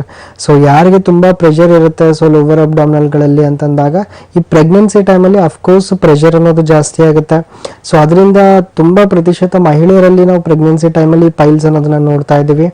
ಇಲ್ಲಿ ಎಷ್ಟೋ ಜನಕ್ಕೆ ಡೆಫಿನೆಟ್ಲಿ ಪೇನ್ ಕಿಲ್ಲರ್ಸ್ ನಾವು ಯೂಸ್ ಮಾಡಬೇಕಾಗತ್ತೆ. ಅದ್ರ ಜೊತೆಗೆ ತುಂಬ ಬ್ಲೀಡಿಂಗ್ ಇತ್ತು ಅಂದರೆ ಅದಕ್ಕೆ ತಕ್ಕಂತೆ ಏನು ಟ್ರೀಟ್ಮೆಂಟ್ಸ್ ಇರುತ್ತೆ ಸೊ ಅದನ್ನು ಸ್ಟಾರ್ಟ್ ಮಾಡಬೇಕಾಗತ್ತೆ. Because until and unless pregnancy ಆಗುವವರೆಗೂ ಕಂಡೀಷನ್ಸ್ ಯಾವುದೇ ಥರ ನೀಡಿದ್ರೂ ಕೂಡ ನಾವು ಕೊಡಬೇಕಾಗತ್ತೆ. ಬಿಕಾಸ್ ಎಷ್ಟೋ ಜನ ಮಹಿಳೆಯರು ಡ್ಯೂರಿಂಗ್ ಪ್ರೆಗ್ನೆನ್ಸಿಯಲ್ಲಿ ಐರನ್ ಮೆಡಿಸಿನ್ಸ್ ತಗೋತಾ ಇರ್ತಾರೆ, ಫೋಲಿಕ್ ಆಸಿಡ್ ಮೆಡಿಸಿನ್ಸ್ನ ತಗೋತಾ ಇರ್ತಾರೆ. ಸೊ ಎಕ್ಸೆಸಿವ್ ಹೀಟ್ ಅನ್ನೋದಾಗಿರ್ಬೋದು ಬಾಡಿಯಲ್ಲಿ ನಾವು ನೋಡ್ತೀವಿ.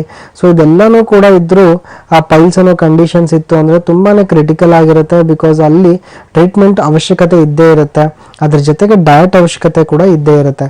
ಸೊ ಓನ್ಲಿ ನಾನು ಡಯಟ್ ಮಾಡ್ತೀನಿ ಟ್ರೀಟ್ಮೆಂಟ್ ಬೇಡ ಅಂತ ಅಂದರೂ ಕೂಡ ಅವರಿಗೆ ತುಂಬ ಮುಂದೆ ಲೇಬರ್ಸ್ ಟೈಮಲ್ಲಿ ಆಗಿರ್ಬೋದು ಇಲ್ಲ ಪ್ರೆಗ್ನೆನ್ಸಿ ಆದಮೇಲೂ ಕೂಡ ಆಗಿರ್ಬೋದು ತುಂಬ ಅದ್ರ ಬಗ್ಗೆ ನಾವು ಅನುಭವಿಸ್ಬೇಕಾಗತ್ತೆ. ಇಲ್ಲಾಂದರೆ ಎಷ್ಟೋ ಜನರಿಗೆ ಸೊ ಡ್ಯೂರಿಂಗ್ ಟ್ರೀಟ್ಮೆಂಟ್ ಚೆನ್ನಾಗಿರ್ತಾರೆ, ಸೊ ಆರಾಮಾಗಿ ಪ್ರೆಗ್ನೆನ್ಸಿ ಟೈಮಲ್ಲಿ ಪೇಷಂಟ್ಸ್ ಪೇನ್ ಕಿಲ್ಲರ್ಸ್ ತಗೊಂಡಾಗ ಇಲ್ಲ ಯಾವುದೇ ರೀತಿ ಸ್ಟೂಲ್ ಸಾಫ್ಟ್ನರ್ಸ್ ಆಗಿರ್ಬೋದು, ಕ್ರೀಮ್ಸ್ ಆಗಿರ್ಬೋದು ತಗೊಂಡಾಗ ಬೆಟರ್ ಇರ್ತಾರೆ.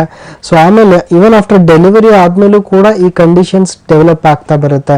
ಈವನ್ ಆಫ್ಟರ್ ಡೆಲಿವರಿ ಆದಮೇಲೂ ಕೂಡ ಒಂದು ಮಹಿಳೆಯರಿಗೆ ಕರೆಕ್ಟಾಗಿ ಟ್ರೀಟ್ಮೆಂಟ್ ತೊಗೊಂಡ್ರೂ ಕೂಡ ಪೈಲ್ಸ್ ಅನ್ನೋ ಕಂಡೀಷನ್ಸ್ ಹೋಗ್ತಾ ಇರೋದಿಲ್ಲ ಅಂತ ಹೇಳ್ತೀವಿ. ಬಿಕಾಸ್ ಏನಾಗ್ಬಿಡುತ್ತೆ, ಅಲ್ಲಿ ವೇನ್ಸಲ್ಲಿ ಸ್ಟ್ರೆಂತ್ ಅನ್ನೋದು ಕಳ್ಕೊಂಡ್ಬಿಡುತ್ತೆ ಕಂಪ್ಲೀಟ್ ಆಗಿ.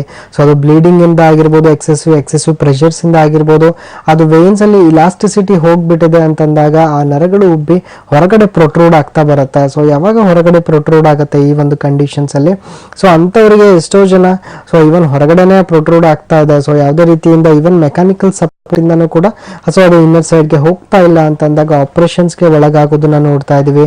ಸೊ ಎಷ್ಟೋ ಜನ ಹಾರ್ಮೋನ್ ಸಪ್ಲಿಮೆಂಟೇಷನ್ ಮೆಡಿಕೇಶನ್ಸ್ ತಗೊಳ್ಳೋ ಮಹಿಳೆಯರು ಇರ್ತಾರೆ, ಅಂಥವ್ರಿಗೂ ಕೂಡ ಕಂಡೀಷನ್ ಜಾಸ್ತಿ ಆಗೋದನ್ನ ನೋಡ್ತಾ ಇದ್ದೀವಿ. ಸೊ ಈ ರೀತಿಯಿಂದ ಯಾರು ಜಾಸ್ತಿ ಪೇನ್ ಕಿಲ್ಲರ್ಸ್ ತಗೊಳ್ಳೋದಾಗಿರ್ಬೋದು, ಇವನ್ ಆಪರೇಷನ್ಸ್ ಮಾಡೋದಾಗಿರ್ಬೋದು ಆಫ್ಟರ್ ಪ್ರೆಗ್ನೆನ್ಸಿ ಆದಮೇಲೆ ಕೂಡ ಅಂಥವ್ರಿಗೂ ಕೂಡ ಹೋಮಿಯೋಪತಿಕ್ ಮೆಡಿಕೇಶನ್ಸ್ ಹೆಲ್ಪ್ ಆಗುತ್ತೆ. ಸೊ ಅಂಥ ಒಂದು ಸಂದರ್ಭದಲ್ಲಿ ಸೊ ಅವ್ರ ಮೆಡಿಕೇಶನ್ಸ್ ಜೊತೆಗೆ ಡಯಟ್ ಅನ್ನೋದು ಕೂಡ ಪ್ರಾಪರ್ ಟೈಮಲ್ಲಿ ಅಂದರೆ ಇರೋ ಒಂದು ಕಾಯಿಲೆ ಸ್ವಲ್ಪ ದಿವಸ ಅದು ಕಡಿಮೆ ಆಗೋವರೆಗೂ ಮೇಂಟೈನ್ ಮಾಡ್ತಾ ಬರಬೇಕು. ಸೊ ಪ್ರತಿಯೊಬ್ಬರಿಗೂ ಹೇಳ್ತೀವಿ, ಸೊ ಡಯಟ್ ಮೇಂಟೈನ್ ಮಾಡಿದಾಗ ಸೊ ಅದ್ರ ಜೊತೆಗೆ ಟ್ರೀಟ್ಮೆಂಟ್ ನೀಡಿರಬೇಕು ಅಂತ ಅಂದಾಗ ಫಸ್ಟ್ ಆಫ್ ಆಲ್ ಆ ಗ್ರೇಡ್ ಆಫ್ ಪೈಲ್ಸ್ ಬಗ್ಗೆ ತಿಳ್ಕೊಳ್ತಾ ಬರಬೇಕು.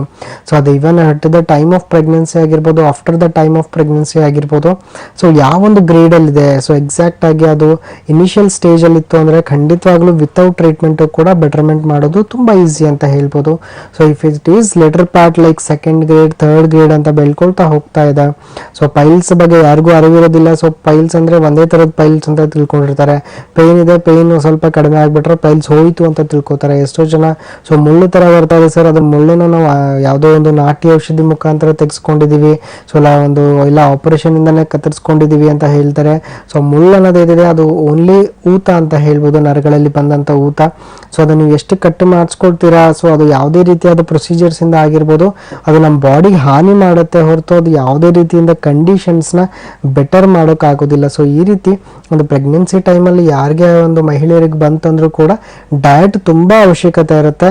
ಆ್ಯಂಡ್ ಆ ಗ್ರೇಡ್ ಆಫ್ ಪೈಲ್ಸ್ನ ತಿಳ್ಕೊಂಡು ಅದರ ತಕ್ಕಂತೆ ಟ್ರೀಟ್ಮೆಂಟ್ ನೀಡಿದರೆ ಖಂಡಿತವಾಗ್ಲೂ ಟ್ರೀಟ್ಮೆಂಟ್ ಜೊತೆಗೆ ಡಯಟ್ ಮಾಡಿದ್ರೆ ಅವ್ರಿಗೆ ನೆಕ್ಸ್ಟ್ ಲೇಬರ್ ಟೈಮಲ್ಲಿ ಅಂದರೆ ಮಗು ಡೆಲಿವರಿ ಆಗೋ ಟೈಮಲ್ಲಿ ಆಗಿರ್ಬೋದು, ಡೆಲಿವರಿಯ ತದನಂತರನೂ ಆಗಿರ್ಬೋದು, ಈ ಒಂದು ಲಕ್ಷಣಗಳು ಆ್ಯಂಡ್ ಇದರಿಂದ ಬರ್ತಕ್ಕಂಥ ಕಾಂಪ್ಲಿಕೇಶನ್ಸ್ಗಳಿಗೆ ತುತ್ತಾಗದೇ ಇರುತ್ತೆ, ಆರಾಮಾಗಿರೋ ಥರ ನೋಡ್ಕೊಳ್ಳೋಕೆ ಹೆಲ್ಪ್ ಆಗುತ್ತೆ ಅಂತಲೇ ಹೇಳ್ಬೋದು. ಎಸ್ ಡಾಕ್ಟರ್, ಇನ್ನು ಇತರೆ ಸಮಸ್ಯೆಗಳಿಂದ ಕೂಡ ಈ ಒಂದು ಸಮಸ್ಯೆ ಕಂಡುಬರಬಹುದಾ ಅನ್ನೋ ಬಗ್ಗೆ ಮಾತನಾಡೋಣ.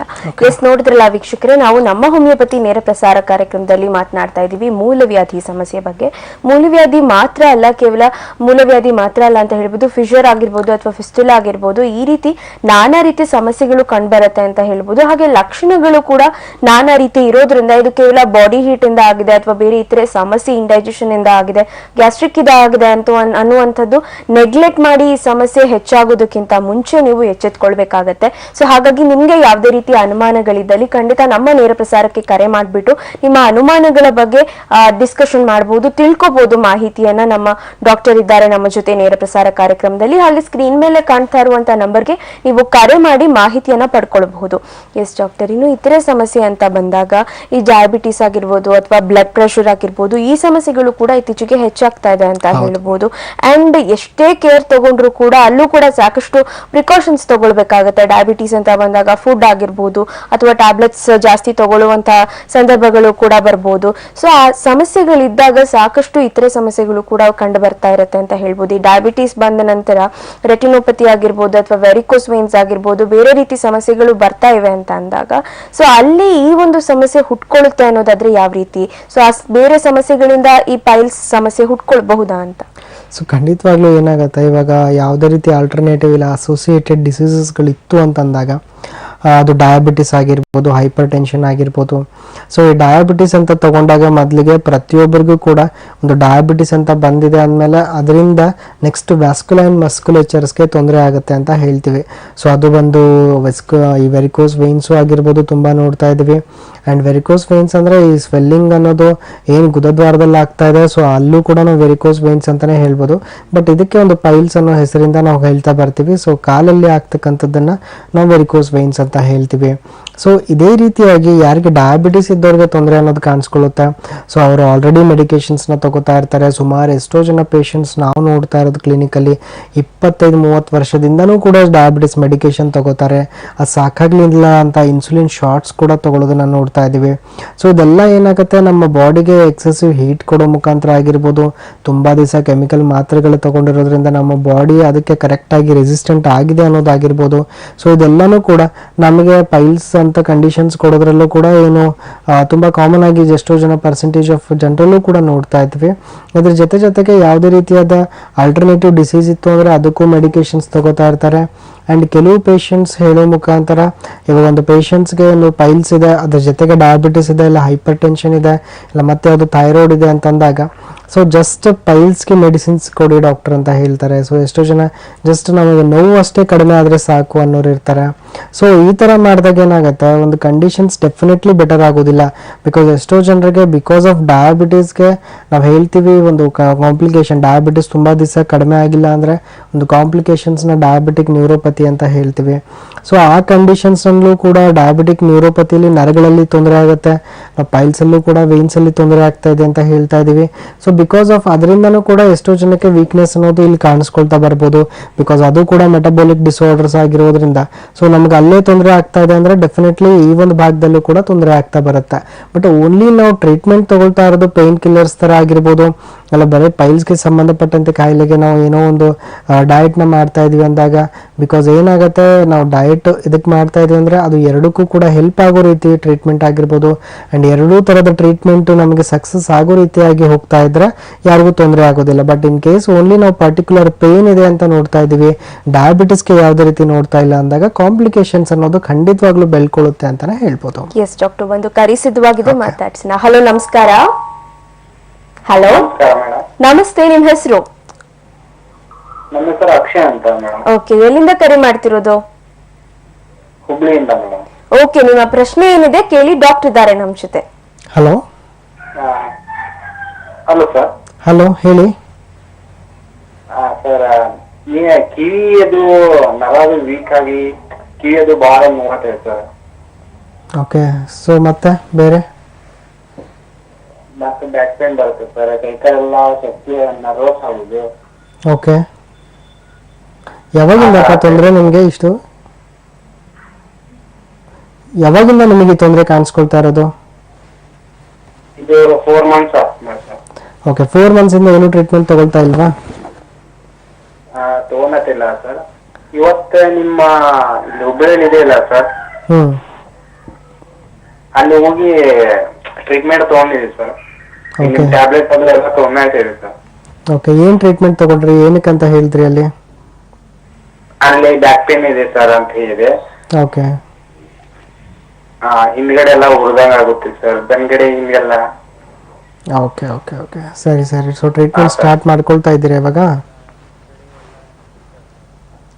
ಹಲೋ, ಎಸ್, ಕರೆ ಕಟ್ ಆಗಿದೆ ಅನ್ಸುತ್ತೆ. ಎಸ್ ಡಾಕ್ಟರ್, ಸಮಸ್ಯೆಗೆ ಉತ್ತರ. ಸೊ ಬ್ಯಾಕ್ ಪೇನ್ ಇದೆ ಅಂತ ಹೇಳ್ತಾ ಇದ್ದಾರೆ. ಸೊ ನರಗಳಲ್ಲಿ ತೊಂದರೆ ಇದೆ ಅಂತ ಅಂದಾಗ ಖಂಡಿತವಾಗ್ಲೂ ಅವ್ರಿಗಿರೋ ಸಮಸ್ಯೆ ಇವಾಗ ಬ್ಯಾಕ್ ಪೇನ್ ಬರ್ತಾ ಇದೆ, ಲೋ ಬ್ಯಾಕ್ ಪೇನ್. ಅದರಲ್ಲಿ ಅಂದರೆ ಸೊ ಡಿಸ್ಕ್ ಸ್ಪೇಸ್ ಅಂತ ಹೇಳ್ತೀವಿ, ಒಂದು 2 ವರ್ಟಿಬ್ರಾ ಮಧ್ಯೆ ಇರ್ತಕ್ಕಂಥ ಗ್ಯಾಪ್ ಏನಾದರೂ ಕಡಿಮೆ ಆಗ್ತಾ ಇತ್ತು, ಇಲ್ಲ ಅವ್ರ ಕೆಲಸ ಅದೇ ಥರ ನಿಂತ್ಕೊಂಡು ಮಾಡೋದು, ಇಲ್ಲ ಕಂಟಿನ್ಯೂಸ್ಲಿ ಏನಾದರೂ ಡ್ರೈವಿಂಗ್ ಕೆಲಸ ಆಗಿರ್ಬೋದು, ಒಂದೇ ಕಡೆ ಕೂತ್ಕೊಂಡು ಏನಾದರೂ ಹೆವಿ ವರ್ಕ್ ಆಗಿರ್ಬೋದು, ಹೆವಿ ಲಿಫ್ಟಿಂಗ್ ಆಗಿರ್ಬೋದು, ಇಂಥದ್ರಲ್ಲೂ ಈ ಥರ ಲೋ ಬ್ಯಾಕ್ ಪೇನ್ಸ್ನ ನೋಡ್ತೀವಿ. ಸೊ ಇಲ್ಲಿ ಏನು ಸ್ಪೇಸ್ ಕಡಿಮೆ ಆಗಿದೆ, ಸೊ ಅಂಥದ್ರಿಂದಲೂ ಕೂಡ ಬೆನ್ನುರಿ ಅನ್ನೋದಾಗಿರ್ಬೋದು, ಪ್ರೆಷರ್ ಅವ್ರದ್ದು ಇಂಟರ್ವರ್ಟಿಬ್ರಲ್ ಡಿಸ್ಕ್ಸ್ ಅಂತ ಹೇಳ್ತೀವಿ. ಸೊ ಅಲ್ಲಿ ಯಾವಾಗ ಪ್ರೆಷರ್ ಜಾಸ್ತಿ ಆಗುತ್ತೆ, ನರದ ಮೇಲೆ ಒತ್ತಡ ಅನ್ನೋದು ಕಾಮನ್ ಆಗಿ ನಾವು ಎಲ್ಲ ಪೇಷಂಟ್ಸ್ಗಳಲ್ಲೂ ನೋಡ್ತೀವಿ. ಆ್ಯಂಡ್ ಈ ಬ್ಯಾಕ್ ಪೇನ್ ಇತ್ತೀಚೆಗೆ ಸರ್ವೇ ಸಾಮಾನ್ಯ ಆಗಿಬಿಟ್ಟಿದೆ. ಸೊ ಅದು ಬಂದು ನಮ್ಮ ವರ್ಕ್ ಪ್ರೆಷರ್ ಆಗಿರ್ಬೋದು, ಇಲ್ಲ ನಮ್ಮ ಫೈನಾನ್ಷಿಯಲ್ ಪ್ರೆಷರು, ಟೆನ್ಷನ್ಸು, ಪ್ರತಿಯೊಂದಕ್ಕೂ ಕೂಡ ಇಂಟರ್ಲಿಂಕ್ಡ್ ಇರುತ್ತೆ ಅಂತಲೇ ಹೇಳ್ಬೋದು. ಸೊ ಅವರು ಟ್ರೀಟ್ಮೆಂಟ್ ಸ್ಟಾರ್ಟ್ ಮಾಡ್ಕೊಂಡಿದ್ದಾರೆ ಅಂದರೆ ಡೆಫಿನೆಟ್ಲಿ ಅಲ್ಲಿ ಅವರು ಹೆಲ್ಪ್ ಆಗುತ್ತೆ. ಸೊ ಹೋಮಿಯೋಪತಿಯಲ್ಲಿ ಮೆಡಿಕೇಶನ್ಸ್ ಕೊಡೋದು ಜಸ್ಟ್ ಅವ್ರ ಬಾಡಿಲಿ ಇರ್ತಕ್ಕಂಥ ಒಂದು ಇಮ್ಯೂನ್ ಸೆಲ್ಸ್ ಇನ್ಕ್ರೀಸ್ ಆಗೋದ್ರಿಂದ ಅವ್ರಿಗೆ ಇರ್ತಕ್ಕಂಥ ಡೆಫಿಷಿಯನ್ಸಿ, ವಿಟಮಿನ್ ಡೆಫಿಷಿಯನ್ಸಿ ಆಗಿರ್ಬೋದು, ಇಲ್ಲ ಡಿಸ್ಕಲ್ಲಿ ತೊಂದರೆಗಳಾಗಿರ್ಬೋದು. ಸೊ ಅದು ಅವ್ರ ಬಾಡಿಯಿಂದ ಇಮ್ಯೂನ್ ಸೆಲ್ಸಿಂದನೇ ಅದು ಇಂಪ್ರೂವ್ ಆಗ್ತಾ ಬರಬೇಕು, ರೆಸಿಸ್ಟೆನ್ಸ್ ಪವರ್ ಇನ್ಕ್ರೀಸ್ ಆಗೋ ಮುಖಾಂತರ ಕ್ರಮೇಣವಾಗಿ ಪೇಯ್ನ್ ಅನ್ನೋದು ಕಡಿಮೆ ಆಗಬೇಕು ಅನ್ನೋ ರೀತಿಯಿಂದ ಮೆಡಿಸಿನ್ಸ್ ಇರುತ್ತೆ. ಅದ್ರ ಜೊತೆಗೆ ಒಂದಿಷ್ಟು ಎಕ್ಸಸೈಸ್ಗಳನ್ನು ಕೂಡ ಬ್ರಾಂಚಲ್ಲಿ ಹೇಳ್ಕೊಡಲಾಗುತ್ತೆ. ಸೊ ಅದನ್ನು ಕೇಳಿಕೊಂಡು ತದನಂತರ ಅದನ್ನು ಮನೆಯಲ್ಲಿ 15 to 20 minutes ಮಾಡ್ತಾ ಹೋದರೆ ಆದಷ್ಟು ಬೇಗ ಅವರಿಗೆ ರಿಸಲ್ಟ್ಸ್ ಕೂಡ ಕಂಡ್ಕೋಬಹುದು ಅಂತಾನೆ ಹೇಳ್ಬೋದು. ಎಸ್ ಡಾಕ್ಟರ್, ಮತ್ತೊಂದು ಕರೆ ಸಿದ್ಧವಾಗಿದೆ, ಮಾತಾಡ್ಸೋಣ. ಹಲೋ, ನಮಸ್ಕಾರ. ನಮಸ್ತೆ, ಹೇಳಿ, ನಿಮ್ಮ ಹೆಸರು? ನನ್ನ ಹೆಸರು ಬಸಮ್ಮ ಅಂತ ಹೇಳಿ. ಓಕೆ, ಎಲ್ಲಿಂದ ಕರೆ ಮಾಡ್ತಿದ್ದೀರಿ? ಓಕೆ, ಟಿವಿ ವಾಲ್ಯೂಮ್ ಮ್ಯೂಟ್ ಮಾಡಿ ಅಮ್ಮ, ದಯವಿಟ್ಟು ಟಿವಿ ವಾಲ್ಯೂಮ್ ನ ಮ್ಯೂಟ್ ಮಾಡಿ ಮಾತನಾಡಿ. ಓಕೆ ಅಮ್ಮ, ನಿಮ್ಮ ಸಮಸ್ಯೆ ಏನಿದೆ ಕೇಳಿ. ತಾಲೂಕ್ರಿ ಗುಡಿಗರ ಅಂತ ಹೇಳಿ.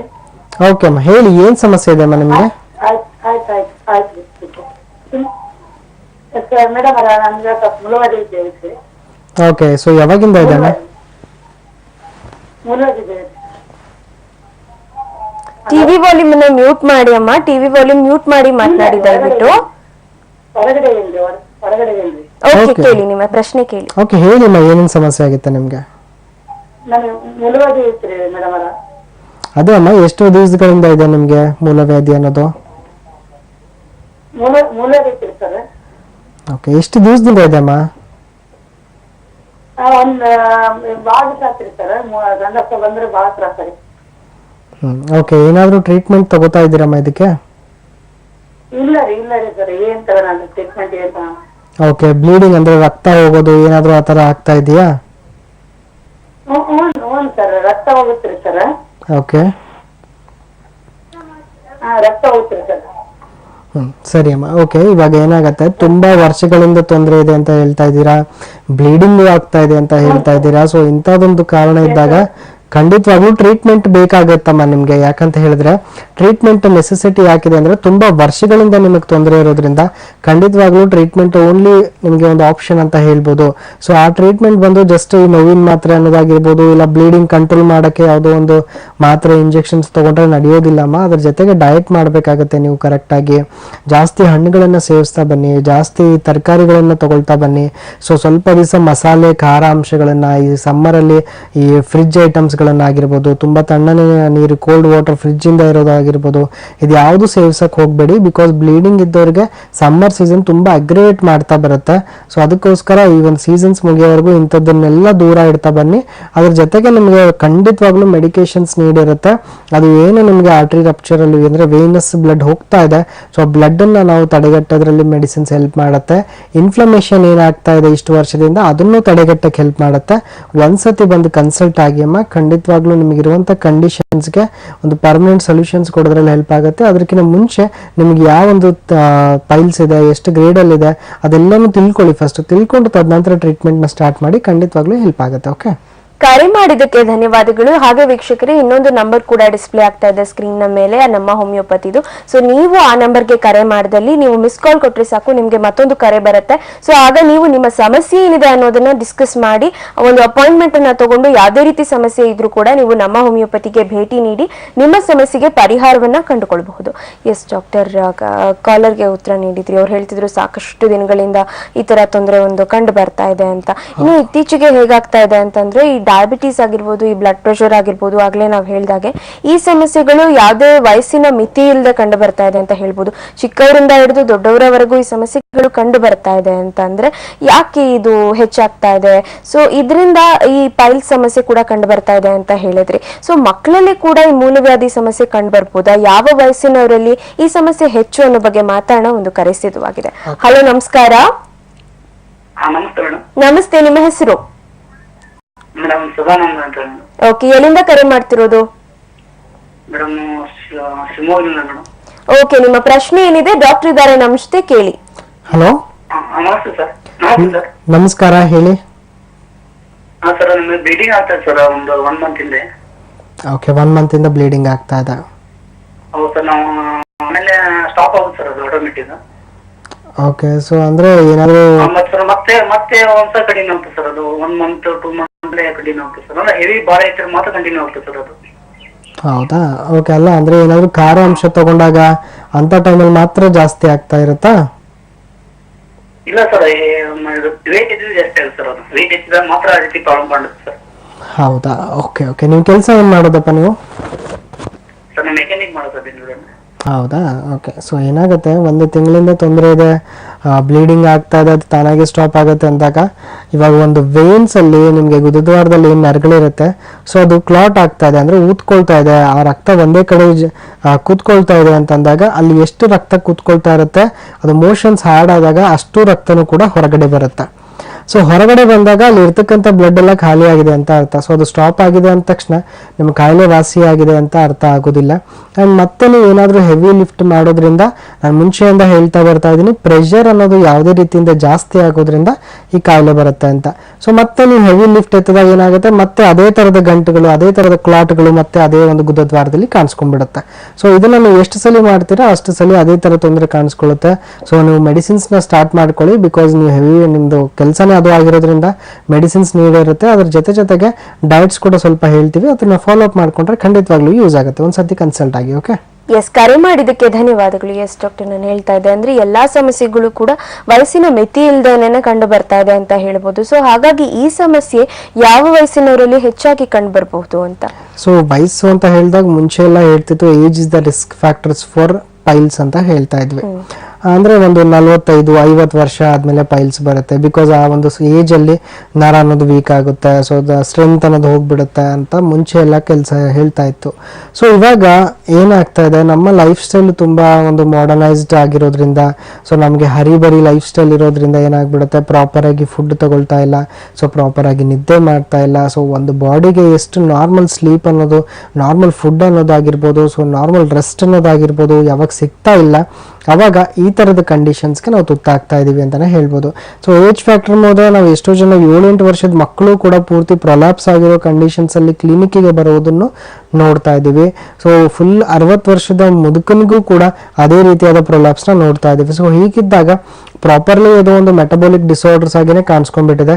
ಆ್ಯಂಡ್ ಎಷ್ಟೋ ಜನರಿಗೆ ಜೆನೆಟಿಕ್ ಅಂದರೆ ತಂದೆ ತಾಯಿಗೆ ಇತ್ತು ಅಂತ ಹೇಳಿದ್ರೆ ಮಕ್ಕಳಿಗೆ ಬರುವಂಥ ಚಾನ್ಸಸ್ ಮೋರ್ ದೆನ್ 50% ಆಫ್ ಕೇಸಸಲ್ಲೂ ಕೂಡ ನೋಡ್ತಾ ಇದ್ದೀವಿ ಅಂತಲೇ ಹೇಳ್ಬೋದು. ಇವಾಗ ಚಿಕ್ಕ ಮಕ್ಕಳಲ್ಲಿ ಕಾಣಿಸ್ಕೊಳ್ತಾ ಇದೆ ಅಂದರೆ ಪ್ರಾಪರಾಗಿ ಡಯಟು ಮಾಡೋಕ್ಕೆ ಬರ್ತಾ ಇರೋದಿಲ್ಲ, ಸೊ ಪ್ರಾಪರಾಗಿ ಯಾವುದೇ ರೀತಿಯಿಂದ ಒಂದು ಮೆಡಿಕೇಶನ್ಸು ಕೂಡ ತಗೊಳ್ತಾ ಇರೋದಿಲ್ಲ. ಸೊ ಈ ರೀತಿಯಾಗಿ ಮಾಡೋದ್ರಿಂದ ಕಂಡೀಷನ್ಸು ಕೂಡ ಬೆಳ್ಕೊಳ್ತಾ ಹೋಗುತ್ತೆ. ಆ್ಯಂಡ್ ಏಜ್ ಬೆಳೀತಾ ಇದ್ದಂಗೆ ರಿಸ್ಕ್ ಫ್ಯಾಕ್ಟ್ರು ಕೂಡ ಬೆಳ್ಕೊಳ್ತಾ ಹೋಗುತ್ತೆ ಅಂತ ಹೇಳ್ಬೋದು. ಆ್ಯಂಡ್ ಚಿಕ್ಕ ಮಕ್ಕಳಲ್ಲಿ ಯಾರಿಗೆ ನಾವು ನೋಡ್ತಾ ಇದ್ದೀವಿ ಅವರಿಗೆ ಜಾಸ್ತಿ ಈ ವಾಟರ್ ಇಂಟೇಕ್ ಕಡಿಮೆ ಇದೆ, ಸೊ ಸ್ಟೂಲ್ ಅನ್ನೋದು ಡ್ರೈ ಆಗ್ತಾ ಇದೆ. ಸೊ ಅಂದಾಗ ಸೊ ಮೋಷನ್ಸ್ ಡ್ರೈ ಆಗೋದ್ರಿಂದ ಏನು ಕ್ರ್ಯಾಕ್ಸ್ ಉಂಟಾಗುತ್ತೆ, ಫಿಶರ್ ಅಂತ ಹೇಳ್ತೀವಿ ನಾವು, ಅದು ತುಂಬ ಕಾಮನ್ ಆಗಿ ಮಕ್ಕಳಲ್ಲಿ ನೋಡ್ತಾ ಬರ್ತೀವಿ. ಸೊ ಬಿಕಾಸ್ ನೀರು ಇಂಟೇಕ್ ಬಗ್ಗೆ ಅಷ್ಟು ಗೊತ್ತಿರೋದಿಲ್ಲ, ಸೊ ಯಾವಾಗ ಎಷ್ಟು ಲೋ ಆಗಿ ನೀರು ಕುಡಿತೀವಿ, ಸೊ ಅವಾಗ ಈ ಥರದ ಕ್ರ್ಯಾಕ್ಸ್ ಅನ್ನೋದು ಉಂಟಾಗುತ್ತೆ. ಸೊ ಅದರಿಂದ ಕ್ರ್ಯಾಕ್ಸ್ ಆಗಿರೋದ್ರಿಂದ ಕೂಡ ಬ್ಲೀಡಿಂಗ್ ಬರ್ತಾ ಹೋಗುತ್ತೆ. ಸೊ ಈ ಬ್ಲೀಡಿಂಗ್ ಬಿಕಾಸ್ ಆಫ್ ಫಿಶರ್ ಇಂದ ಇದೆಯೋ ಪೈಲ್ಸ್ ಇಂದ ಇದೆಯೋ ಅಂತ ಗೊತ್ತಾಗಲ್ಲ. ಬಟ್ ಫಿಶರ್ಗೆ ಖಂಡಿತವಾಗ್ಲೂ ಈ ನೀರು ಇಂಟೇಕ್ ಅನ್ನೋದು ಮಕ್ಕಳು ತುಂಬಾ ಕಡಿಮೆ ಕೊಡೋದ್ರಿಂದ ನಾವು ನೋಡ್ತಾ ಇದೀವಿ. ಸೊ ಅದ್ರ ಜೊತೆಗೆ ಯಾರು ತುಂಬಾ ಹೆವಿಯಾಗಿ, ಎಷ್ಟೋ ಜನ ಮಕ್ಕಳು ಕೂಡ ಹೆವಿ ಪ್ರೆಷರ್ ಇರ್ತಕ್ಕಂಥ ಬ್ಯಾಗ್ಸ್ ನ ತಗೊಳ್ಳೋದಾಗಿರ್ಬೋದು, ತುಂಬಾ ಪ್ರೆಷರ್ ಅನ್ನೋದು ನಾವು ಯಾವಾಗ ನೋಡ್ತಾ ಇದೀವಿ ಅಂಥವ್ರಲ್ಲೂ ಕೂಡ ಈ ಕಂಡೀಷನ್ಸ್ ನೋಡ್ತಾ ಇದೀವಿ. ಎಷ್ಟೋ ಜನ ಮಕ್ಕಳಲ್ಲಿ ನಾವು ತುಂಬಾ ಕಾಮನ್ ಆಗಿ ಸಿಂಪ್ಟಮ್ಸ್ ನೋಡ್ತಾ ಇರೋದು 2-3 ದಿವಸ ಆದ್ರೂ ಕೂಡ ಮೋಷನ್ಸ್ ಅನ್ನೋದು ಪಾಸ್ ಆಗ್ತಾ ಇರೋದಿಲ್ಲ. ಅವರು ಯಾವೊಂದು ಸಿರಪ್ ಇಲ್ಲ ಏನೋ ಒಂದು ಕೊಂಡು ಕೂಡ ಪೇಷಂಟ್ಸ್ ಆಗಿರ್ಬೋದು ಇಲ್ಲ ಮಕ್ಕಳಲ್ಲಿ ಇಮೋಷನ್ಸ್ ಆಗೋ ಮುಖಾಂತರ ನೋಡ್ತಾ ಇದ್ದೀವಿ. ಸೊ ಇದು ಕಂಡೀಷನ್ಸ್ ಏನಾಗ್ಬಿಡುತ್ತೆ, ಬರ್ತಾ ಬರ್ತಾ ಕಂಡೀಷನ್ಸ್ ಆ ಒಂದು ಸಿರಪ್ ತಗೊಂಡ್ರೆ ಮೋಷನ್ಸ್ ಆಗುತ್ತೆ, ನಾರ್ಮಲ್ ಆಗಿ ಆಗೋದೇ ಇಲ್ಲ ಅನ್ನೋ ಒಂದು ಕಂಡೀಷನ್ಸ್ಗೂ ಬಂದ್ಬಿಡುತ್ತೆ. ಅಂಡ್ ಮಕ್ಕಳ ಬೆಳವಣಿಗೆಗೂ ಕೂಡ ಇದು ತುಂಬಾ ಕಾರಣ ಆಗ್ತಾ ಬರುತ್ತೆ. ಸೊ ಬೆಳವಣಿಗೆನೂ ಕೂಡ ಬೆಳೀತಾ ಇರೋದಿಲ್ಲ. ಸೊ ಪ್ರತಿಯೊಂದರಲ್ಲೂ ಕೂಡ ಒಂದು ಮಕ್ಕಳಲ್ಲಿ ಖಿನ್ನತೆ ಅನ್ನೋದು ಈ ತರದ ಕಂಡೀಷನ್ಸ್ಗಳು ನಾವು ನೋಡ್ತಾ ಇದೀವಿ. ಸೊ ಅದಕ್ಕೋಸ್ಕರ ಯಾರಿಗೆ ಚಿಕ್ಕ ವಯಸ್ಸಲ್ಲಿ ಕಾಣಿಸ್ಕೊಳ್ತಾ ಇದೆ ಅಂತವ್ರು ಆಲ್ಮೋಸ್ಟ್ ಟ್ರೀಟ್ಮೆಂಟ್ಗೆ ಮೊರೆ ಹೋಗೋದು ತುಂಬಾನೇ ಸೂಕ್ತ ಅಂತಾನೆ ಹೇಳ್ಬೋದು. ಎಸ್ ಡಾಕ್ಟರ್, ಫಿಶ್ ಬಗ್ಗೆ ಮತ್ತಷ್ಟು ಮಾತಾಡೋ ಒಂದು ಕರೆ ಸಿದ್ಧವಾಗಿದೆ. ಹಲೋ, ನಮಸ್ಕಾರ.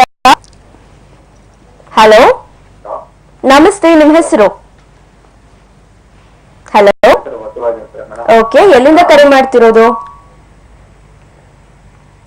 ಬಸವರಾಜ್ ಅವರು ಕೇಳಿಸ್ತಾ ಇದ್ಯಾ? ಹೇಳಿ ನಿಮ್ಮ ಹೆಸರು. ಸಾರಿ, ಎಲ್ಲಿಂದ ಕರೆ ಮಾಡ್ತಿರೋದು? Hello, okay, TV volume mute ಮಾಡಿ, ದಯವಿಟ್ಟು ಟಿವಿ ವಾಲ್ಯೂಮ್ ಅನ್ನ ಮ್ಯೂಟ್ ಮಾಡಿ ಮಾತಾಡಿ. ಹಾಗೆ ನಿಮ್ಮ ಪ್ರಶ್ನೆ ಏನಿದೆ ಡಾಕ್ಟರ್ ಇದ್ದಾರೆ, ನಮ್ಮ ಕೇಳಿ. ಹಲೋ ಹಲೋ ಹಲೋ, ಹೇಳಿ, ಏನ್ ಸಮಸ್ಯೆ ಇದೆ? ನಾವು ಆಪರೇಷನ್ ಮಾಡಿಸಿದ್ದೆ ಸರ್, ಒಂದು 5 ತಿಂಗಳ ಕೆಳಗಡೆ. ಓಕೆ, 5 ಮಂತ್ ಆಯ್ತು ಸರ್ ಆಪರೇಷನ್ ಮಾಡಿಸಿ. ಆ ಜಾಗದಲ್ಲಿ ಇವತ್ತಿಗೂ ಆಪರೇಷನ್ ಮಾಡಿಸಿದ್ಮೇಲೆ ಸರ್, ಈ ಬಂಪ್ಸ್ ಅಂತ ಡಾಕ್ಟರ್ ಇರ್ತಾರೆ ಸರ್ ಕೋಲ್ಕತ್ತಾದವರು, ಅವ್ರ ಹತ್ರ ಮಾಡಿಸಿದ್ದೆ ಸರ್. ಅದಾಗಿ 1 ತಿಂಗಳವರೆಗೂ ಅವ್ರು ಡೈಲಿ ಡ್ರೆಸ್ಸಿಂಗ್ ಮಾಡ್ತಾ ಇದ್ದೆ ಸರ್. ಅವ್ರ ಕ್ಲಿನಿಕ್ಗೆ ಹೋಗ್ತಾ ಇದ್ದೆ. 1 ತಿಂಗಳು ನಾನು ಕಂಟಿನ್ಯೂಸ್ ಆಗಿ ಹೋದೆ ಸರ್, ಡ್ರೆಸ್ಸಿಂಗ್ ಮಾಡಿಸ್ಕೊಂಡೆ, ಎಲ್ಲ ಆಯ್ತು. ಬಟ್ ಏನಂತಂದ್ರೆ ನೋವೇ ಕಡಿಮೆ ಆಗ್ತಾ ಇರ್ಲಿಲ್ಲ ಸರ್. ಅವ್ರೇನೇ ಹೇಳ್ತಾ ಇದ್ರು, ನಿಮ್ದು ಸ್ವಲ್ಪ ಸೀಮಯ್ಯಪ್ಪ, ಹಂಗಾಗಿ ನಿಮ್ಗೆ ಇದು ಗಾಯ ಬೇಗ ಆರಿಲ್ಲ ಅಂತ ಹೇಳ್ಬಿಟ್ಟು ಡೈಲಿ ನರಕ್ ಇಂಜೆಕ್ಷನ್ ಆಗ್ತಾ ಇದ್ರು ಸರ್ ಕೈಗೆ. ಓಕೆ, ಆಂಟಿಬಯೋಟಿಕ್ ಇದು ಹಾಕೋದ್ರಿಂದ ಬೇಗ ಗಾಯವಾಸಿ ಆಗುತ್ತೆ, ಆಮೇಲೆ ನೋವು ಕಡಿಮೆ ಆಗುತ್ತೆ. ಅದು 1 ತಿಂಗಳಾಯ್ತು, 2 ತಿಂಗಳಾಯ್ತು, ಆಮೇಲೆ ಸ್ವಲ್ಪ ಗ್ಯಾಪ್ ಬಿಟ್ಟು ಹೋಗ್ತಾ ಇದೆ ಸರ್ ಡಾಕ್ಟರ್ ಹತ್ರ. ಲಾಸ್ಟಿಗೆ ಅದರಿಂದ ಹೊಟ್ಟೆ ಎಲ್ಲ ಪ್ರಾಬ್ಲಮ್ ಏನೇನೋ ಸ್ಟಾರ್ಟ್ ಆಗುತ್ತೆ ಸರ್. ಪೈಲ್ಸ್ ಆಪರೇಷನ್ ಆದಾಗಿಂದ ಫುಲ್ ಗ್ಯಾಸ್ ಬರೋದು, ಬೆಳಿಗ್ಗೆ ಎದ್ದ ತಕ್ಷಣ ಭಯಂಕರ ಗ್ಯಾಸ್ ಬರೋದು, ಹೊಟ್ಟೆಲಿ ಎಲ್ಲಿ ಎಲ್ಲ ಕಡೆ ಚುಚ್ಚೋದು, ಅದು ತೋರಿಸಿದೆ ಸರ್. ಅವ್ರು ಗ್ಯಾಸ್ಟ್ರೋಎಂಟ್ರಾಲಜಿ ತೋರಿಸ್ತಂದ್ರೆ ಬೆಂಗಳೂರಿಗೆ ಹೋಗಿ ನಿಮಾನ್ಸಿಗೆ ತೋರಿಸ್ತಾರೆ, ಇದ್ರ ಹತ್ರ ಸೆಂಟ್ ಜಾನ್ಸ್ ಅಲ್ಲಿ ತೋರಿಸ್ತಾರೆ ಸರ್. ಅವರು ಎಂಡೋಸ್ಕೋಪಿಕ್ ಮಾಡ್ಬೇಕು, ಮತ್ತೆ ಎಕನಾಮಿಕ್ಸ್ಕೋಪಿ ಅದೇನೋ ಮಾಡ್ಬೇಕು ಅಂತಂದ್ರೆ ಸರ್. ಓಕೆ, ಅದೇ ಅದೇ ಅದು ಏನ ಅನ್ನೋದು ಇದೇನಂದ್ರೆ ಗೊತ್ತಾಗ್ತದೆ ಸರ್. ಅವರು ಅದನ್ನೆಲ್ಲ ನೋಡಿ ಇಲ್ಲ ಒಳಗಡೆ ಏನ್ ಪೈಲ್ಸ್ ಇಂದ ಇನ್ನೊಂದ್ಸರಿ ಡಾಕ್ಟರ್ ತೋರಿಸಿ ಪೈಲ್ಸ್ ಇಲ್ಲಪ್ಪ ಏನ್ ತೊಂದ್ರೆ ಇಲ್ಲ ಒಳಗಡೆ ಅಂತ ಹೇಳ್ತಾರೆ ಸರ್. ಬಟ್ ನನಗೆ ಅದು ಆ ಜಾಗದಲ್ಲಿ ಈಗಲೂ ಚುಚ್ಚೋದು ಕುಂಟ್ರೆ ಬಹಳ ಇದಾಗಲ್ಲ ಸರ್. 5 ತಿಂಗಳಿಂದ ಇದು ಫುಲ್ ಇದಾಗ್ಬಿಟ್ಟಿದೆ ಸರ್ ನನಗೆ. Okay okay. ಸೊ ಇವಾಗ ಏನಾಗುತ್ತೆ ಕುಂಟ್ರೆ ಅದೇ ಸರ್, ಎಲ್ಲಿ ಗಾಡಿ ಮೇಲೆ ನಾನು ಕ್ಯಾಬ್ ಡ್ರೈವರ್ ಸರ್, ನಾನು ಈಗಲೂ ಡ್ಯೂಟಿಗೆ ಹೋಗಿಲ್ಲ ಸರ್. 5 ತಿಂಗಳಿಂದ ಕೂಡಕ್ಕಾಗಲ್ಲ ಸರ್ ಸೆಲೆಕ್ಟ್ ಗಾಡಿಯಲ್ಲಿ. ಹೌದಾ? ಒಂದ್ ಕಡೆ ಕುತ್ಕೊಂಡ್ರೆ ಅದ್ರಾಗಿಂದ ಒಂಥರ ಈಟ್ ಬಂದಂಗ ಆಗೋದು, ಉರಿಯೋದು. ಡೈರೆಕ್ಟ್ ಬಂದು ಸ್ವಲ್ಪ ಉರಿಯುತ್ತೆ. ಡಾಕ್ಟರ್ ಕೆಲವ್ರಿಗೆ ಬೇರೆ ಕಡೆ ಎಲ್ಲ ತೋರಿಸ್ತದೆ ಸರ್, ಫಸ್ಟ್ ಡಾಕ್ಟರ್ ಹೋಗಿ ಅವ್ರು ನೋಡಿ ಇಲ್ಲ ಒಳಗಡೆ ಅಂತದ್ ಏನಿಲ್ಲಪ್ಪ, ತಲೆಗೆ ಹಚ್ಕೊಂಡ್ಬಿಟ್ಟಿದೆ, ಆ ತರದ್ ಏನಿಲ್ಲ ಒಳಗಡೆ ಅಂತ ಸರ್. Okay okay. ಸೊ ಇವಾಗ ನೋಡಿ, ಇವಾಗ ತುಂಬಾ ವರ್ಷಗಳಿಂದ ನಿಮಗೆ ಈ ಒಂದು ಸಮಸ್ಯೆ ಕಾಡ್ತಾ ಇದೆ ಅಂತ ಅಂದಾಗ ಅಂಡ್ ಆಪರೇಷನ್ ಮಾಡಿಸ್ಕೊಂಡಿದ್ದೀರಾ ಅಂತ ಹೇಳ್ತಾ ಇದ್ದೀರಾ.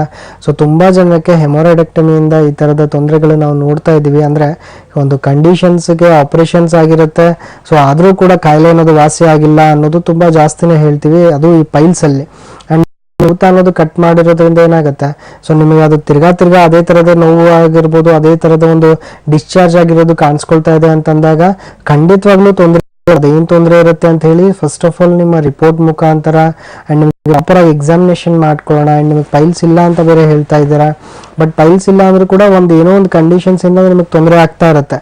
ಅಂಡ್ ನೀವು ಹೇಳ್ತಾ ಇರೋ ಪ್ರಕಾರ ಡಿಸ್ಚಾರ್ಜ್ ಆಗ್ತಾ ಇದೆ, ಕೂರಕ್ ಆಗ್ತಾ ಇಲ್ಲ, ಡಿಸ್ಕಂಫರ್ಟ್ ಆಗ್ತಾ ಇದೆ ಅಂದ್ರೆ ಚಿಕ್ಕ ಚಿಕ್ಕ ಪಿಂಪಲ್ಸ್ ತರ ಆಗಿರ್ಬೋದು, ಇಲ್ಲ ಅನ್ಹೈಜಿನಿಕ್ ಒಂದು ಫಿಸ್ಚುಲಾ ಕಂಡೀಷನ್ ಅಂತ ಹೇಳ್ತೀವಿ. ಸೊ ಏನೋ ಫಿಸ್ಚುಲಾ ಅಂತ ಹೇಳ್ತೀವಿ, ಇಲ್ಲ ಏನಲ್ ಫಿಸ್ಚುಲಾ ಅಂತ ಹೇಳ್ತೀವಿ. ಸೊ ಇದೆಲ್ಲ ಕಂಡೀಷನ್ಸ್ ನಾವು ಈ ತರದ ಒಂದು ಕಾಯಿಲೆಯಲ್ಲಿ ತುಂಬಾ ಜಾಸ್ತಿ ನೋಡ್ತೀವಿ. ಮೇ ಬಿ ನಿಮ್ಗೆ ಅದಾಗಿರ್ಬೋದು. ಸೊ ಅದರಿಂದ ನಿಮಗೆ ಸಫರ್ ಆಗ್ತಾ ಇದ್ದೀರಾ ಅಂತ ಅನಿಸ್ತಾ ಇದೆ. ಬಟ್ ಅದು ನೋಡಿ ಒಂದ್ಸತಿ ಅದಕ್ಕೆ ಕರೆಕ್ಟ್ ಆಗಿ ಟ್ರೀಟ್ಮೆಂಟ್ ಯಾವ ತರ ಇರುತ್ತೆ. ಖಂಡಿತವಾಗ್ಲೂ ಹೋಮಿಯೋಪತಿಲಿ ನಿಮಗೆ ಯಾವುದೇ ತರದ ಕಂಡೀಷನ್ಸ್ ಇದ್ರೂ ಕೂಡ ಜನರಲಿ ನೀವು ಹೇಳ್ತಕ್ಕಂಥ ಸಿಂಪ್ಟಮ್ಸ್ಗೆ ಒಂದು ಪರ್ಮನೆಂಟ್ ಸೊಲ್ಯೂಷನ್ಸ್ ಇದ್ದೇ ಇರುತ್ತೆ. ಅದನ್ನ ಯಾವ ರೀತಿಯಿಂದ ಇರುತ್ತೆ, ಅಂಡ್ ನೀವು ಡ್ರೈವರ್ ಆಗಿರೋದ್ರಿಂದ ನಿಮ್ ಕೆಲಸನೇ ಕೂತ್ಕೊಂಡು ಲಾಂಗ್ ಡ್ರೈವ್ ಹೋಗೋದಾಗಿರುತ್ತೆ, ಕಂಟಿನ್ಯೂಸ್ಲಿ ಹೀಟ್ ಅನ್ನೋದಿರುತ್ತೆ, ಪ್ರೆಷರ್ಸ್ ಅನ್ನೋದಿರುತ್ತೆ. ಸೊ ನಿಮಗೆ ಇರುವಂತ ಕಂಡೀಷನ್ಸ್ಗೆ ಅಗ್ರಿವೇಟ್ ಮಾಡ್ತಕ್ಕಂಥ ಆಕ್ಯುಪೇಷನ್ಸ್ ಅಲ್ಲಿ ಇದ್ದೀರಾ. ಸೊ ಅಂತ ಒಂದು ಕಂಡೀಷನ್ಸ್ಗೆ ಟ್ರೀಟ್ಮೆಂಟ್ ಖಂಡಿತವಾಗ್ಲೂ ನೀಡಿರುತ್ತೆ. ನಿಮ್ಗೆ ಏನೇನ್ ರಿಪೋರ್ಟ್ಸ್ ಇದೆ ಪ್ರತಿಯೊಂದನ್ನು ತಗೊಂಡು ಒಂದ್ಸತಿ ಬಂದು ನೀವು ನಮ್ಮ ಹೋಮಿಯೋಪತಿ ಸೆಂಟರ್ಗೆ ಬೇಕೊಡಿ, ನಿಮ್ಗೆ ಯಾವ್ದು ಹತ್ರ ಆಗುತ್ತೆ. ಸೊ ಖಂಡಿತವಾಗ್ಲೂ ನಿಮಗಿರುವಂತ ಕಂಡೀಷನ್ಸ್ಗೆ ಹೆಲ್ಪ್ ಆಗೋದ್ರಲ್ಲಿ ಅಂಡ್ ನಿಮ್ಮ ಲೈಫ್ ಸ್ಟೈಲ್ ಬದಲಾವಣೆ ಮಾಡಿಕೊಂಡು ಇರುವಂತ ಕಂಡೀಷನ್ಸ್ ನ ಇಮಿಡಿಯೇಟ್ಲಿ ಯಾವ ತರದ ಒಂದು ಲವ್ ಮೋಡ್ ಆಫ್ ಟ್ರೀಟ್ಮೆಂಟ್ ಆಗಿರ್ಬೋದು, ಮೋಡ್ ಆಫ್ ಡಯಟ್ ಆಗಿರ್ಬೋದು ನಿಮ್ಗೆ ಹೇಳೋದ್ರಲ್ಲಿ ನಾವು ಹೆಲ್ಪ್ ಮಾಡ್ಕೊಡ್ತೀವಿ. ಓಕೆ, ಕರೆ ಮಾಡಿದ್ದಕ್ಕೆ ಧನ್ಯವಾದಗಳು. ಹಾಗೆ ಹೆಚ್ಚಿನ ಮಾಹಿತಿ ಬೇಕಾದಲ್ಲಿ ನೀವು ಸ್ಕ್ರೀನ್ ಮೇಲೆ ಕಾಣುವಂತ ನಂಬರ್ಗೆ ಕರೆ ಮಾಡಬಹುದು. ಹಾಗೆ ನಾ ಹೇಳಿದಾಗೆ ನಮ್ಮ ಹೋಮಿಯೋಪತಿ ಶಾಖೆ ದಾವಣಗೆರೆ, ಬೆಂಗಳೂರು, ಹುಬ್ಬಳ್ಳಿ, ಕಲಬುರಗಿ, ಮೈಸೂರು ಮತ್ತು ಶಿವಮೊಗ್ಗದಲ್ಲಿದೆ. ಸೊ ನಿಮ್ಮ ಊರಿಗೆ ಹತ್ತಿರವಿರುವಂತಹ ಊರಿಗೆ ನೀವು ಹೋಗಿ ನಮ್ಮ ಹೋಮಿಯೋಪತಿ ಶಾಖೆಗೆ ಭೇಟಿ ನೀಡಬಹುದು.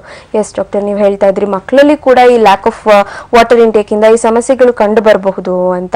ಇನ್ನು ಫಿಶರ್ ಹಾಗೂ ಫಿಸ್ಟುಲಾ ಅಲ್ಲಿ ಕೂಡ ಲಕ್ಷಣಗಳು ಇದೇ ರೀತಿ ಇರುತ್ತಾ ಅಥವಾ ಹೇಗೆ ಅಂತ?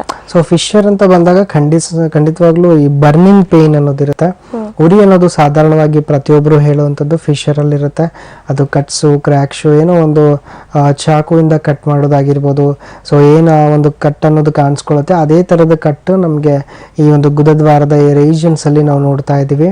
ಅಂಡ್ ಇದರಲ್ಲಿ ಸಾಮಾನ್ಯವಾಗಿ ಬರ್ನಿಂಗ್ ಪೇನ್ ಜೊತೆ ಸ್ವಲ್ಪ ಸ್ಟೂಲ್ ಪಾಸ್ ಅಂದ್ರೆ ಮೋಷನ್ ಆಗುವಾಗ ಸ್ವಲ್ಪ ಬ್ಲಡ್ ಕ್ಲಾಟ್ಸ್ ಅನ್ನೋದಾಗಿರ್ಬೋದು, ಬ್ಲಡ್ ಸ್ಟೇನ್ಸ್ ಅಂತ ಆಗಿರ್ಬೋದು, ಈ ರೀತಿಯಾಗಿ ನಾವು ನೋಡ್ತಾ ಬರ್ತೀವಿ. ಸೊ ಫಿಸ್ಚುಲಾ ಅಲ್ಲಿ ಹೇಗೆ ಅಂತ ಹೇಳಿದ್ರೆ ಇದು due to unhygienic condition and infection ಇಂದ ಆಗುವಂತ ಒಂದು ಕಾಯಿಲೆ ಅಂತ ಹೇಳ್ಬೋದು. ಅಂಡ್ ಒಬ್ರು ಕಾಲರ್ ಹೇಳಿದ್ರು, ಸೊ ಅವ್ರಿಗೆ ಸುಮಾರು ದಿವಸದಿಂದ ಅದು ತೊಂದರೆ ಪೈಲ್ಸ್ ಅಂತಾನೂ ಇಲ್ಲ ಅಂತ ಹೇಳ್ತಾ ಇದ್ದಾರೆ, ಬಟ್ ಡಿಸ್ಚಾರ್ಜ್ ಆಗ್ತಾ ಇದೆ, ನೊವೆ ಆಗ್ತಾ ಇದೆ, ಕೂಡಕ್ ಆಗ್ತಾ ಇಲ್ಲ ಅಂದ್ರೆ ಫಿಸ್ಚುಲಾ ಅಲ್ಲಿ ಕಾಮನ್ ಆಗಿ ಇದನ್ನ ನಾವು ನೋಡ್ತೀವಿ. ಪಸ್ ತರ ಆಗೋದಾಗಿರ್ಬೋದು. ಸೊ ಪೇಷಂಟ್ಸ್ ಹೇಳ್ತಾರೆ, ಸೊ ನೀರಿನ ತರ ದ್ರವದ ತರ ಹೋಗ್ತಾ ಇರುತ್ತೆ ಡಾಕ್ಟರ್ ಅಂತ ಹೇಳ್ತಾರೆ. ಸೊ ಅದನ್ನ ಈನಲ್ ಫಿಸ್ಚುಲಾ ಅಂತಾನು ಹೇಳ್ತೀವಿ. ಸೊ ಅದು ಪಸ್ ಅನ್ನೋದು ಡಿಸ್ಚಾರ್ಜ್ ಆಗ್ತಾ ಬರುತ್ತೆ. ಸೊ ಕೂರಕ್ಕೂ ಆಗೋದಿಲ್ಲ, ಸೊ ಕೂತ್ರು ಕೂಡ ಡಿಸ್ಕಂಫರ್ಟ್ ಇರುತ್ತೆ, ನಿಂತರೂ ಕೂಡ ಡಿಸ್ಕಂಫರ್ಟ್ ಇರುತ್ತೆ. ಸೊ ಇದೆಲ್ಲದನ್ನು ಕೂಡ ನಾವು ಫಿಸ್ಚುಲಾ ಮತ್ತೆ ಫಿಶರ್ ಅಲ್ಲಿ ನಾವು ಕಾಮನ್ ಆಗಿ ನೋಡ್ತಾ ಇದೀವಿ. ಅದು ಯಾವುದೇ ಕಂಡೀಷನ್ಸ್ ಆಗಿದ್ರು ಕೂಡ ಒಂದು ಪ್ರಾಪರ್ ಟ್ರೀಟ್ಮೆಂಟ್ ಕೊಡೋ ಮುಖಾಂತರ ಪ್ರತಿಯೊಂದಕ್ಕೂ ಒಂದು ಪರ್ಮನೆಂಟ್ ಸೊಲ್ಯೂಷನ್ ಅನ್ನೋದು ಈ ತರ ಒಂದು ನಮ್ಮ ಹೋಮಿಯೋಪತಿ ಸೆಂಟರ್ಸ್ ಅಲ್ಲಿ ನಾವು ಕೊಡ್ತಾ ಇದೀವಿ ಅಂತಾನೆ ಹೇಳ್ಬೋದು. ಎಸ್ ಡಾಕ್ಟರ್, ಕಾರ್ಯಕ್ರಮಕ್ಕೆ ಬಂದು ಈ ಪೈಲ್ಸ್, ಫಿಸ್ಟುಲಾ ಹಾಗೆ ಫಿಶರ್ ಬಗ್ಗೆ ಸಂಪೂರ್ಣ ಮಾಹಿತಿ ತಿಳಿಸ್ಕೊಟ್ರಿ. ಧನ್ಯವಾದಗಳು. ನಮಸ್ತೆ. ಎಸ್, ನೋಡಿದ್ರಲ್ಲ ವೀಕ್ಷಕರೇ, ನಾವು ತಿಳಿಸ್ಕೊಟ್ವಿ ಮೂಲವ್ಯಾಧಿ ಮತ್ತೆ ಪೈಲ್ಸ್, ಫಿಶರ್, ಫಿಸ್ಟುಲಾ ಇದರಲ್ಲಿ ಯಾವ ರೀತಿ ಲಕ್ಷಣಗಳಿರುತ್ತೆ ಮತ್ತೆ ಯಾವುದೇ ರೀತಿ ಚಿಕಿತ್ಸೆಯನ್ನ ಪಡ್ಕೊಳ್ಳದೆ ಹೋದ್ರೆ ಯಾವ ರೀತಿ ತೊಂದರೆಗಳು ಉಂಟಾಗುತ್ತೆ ಅಂತ.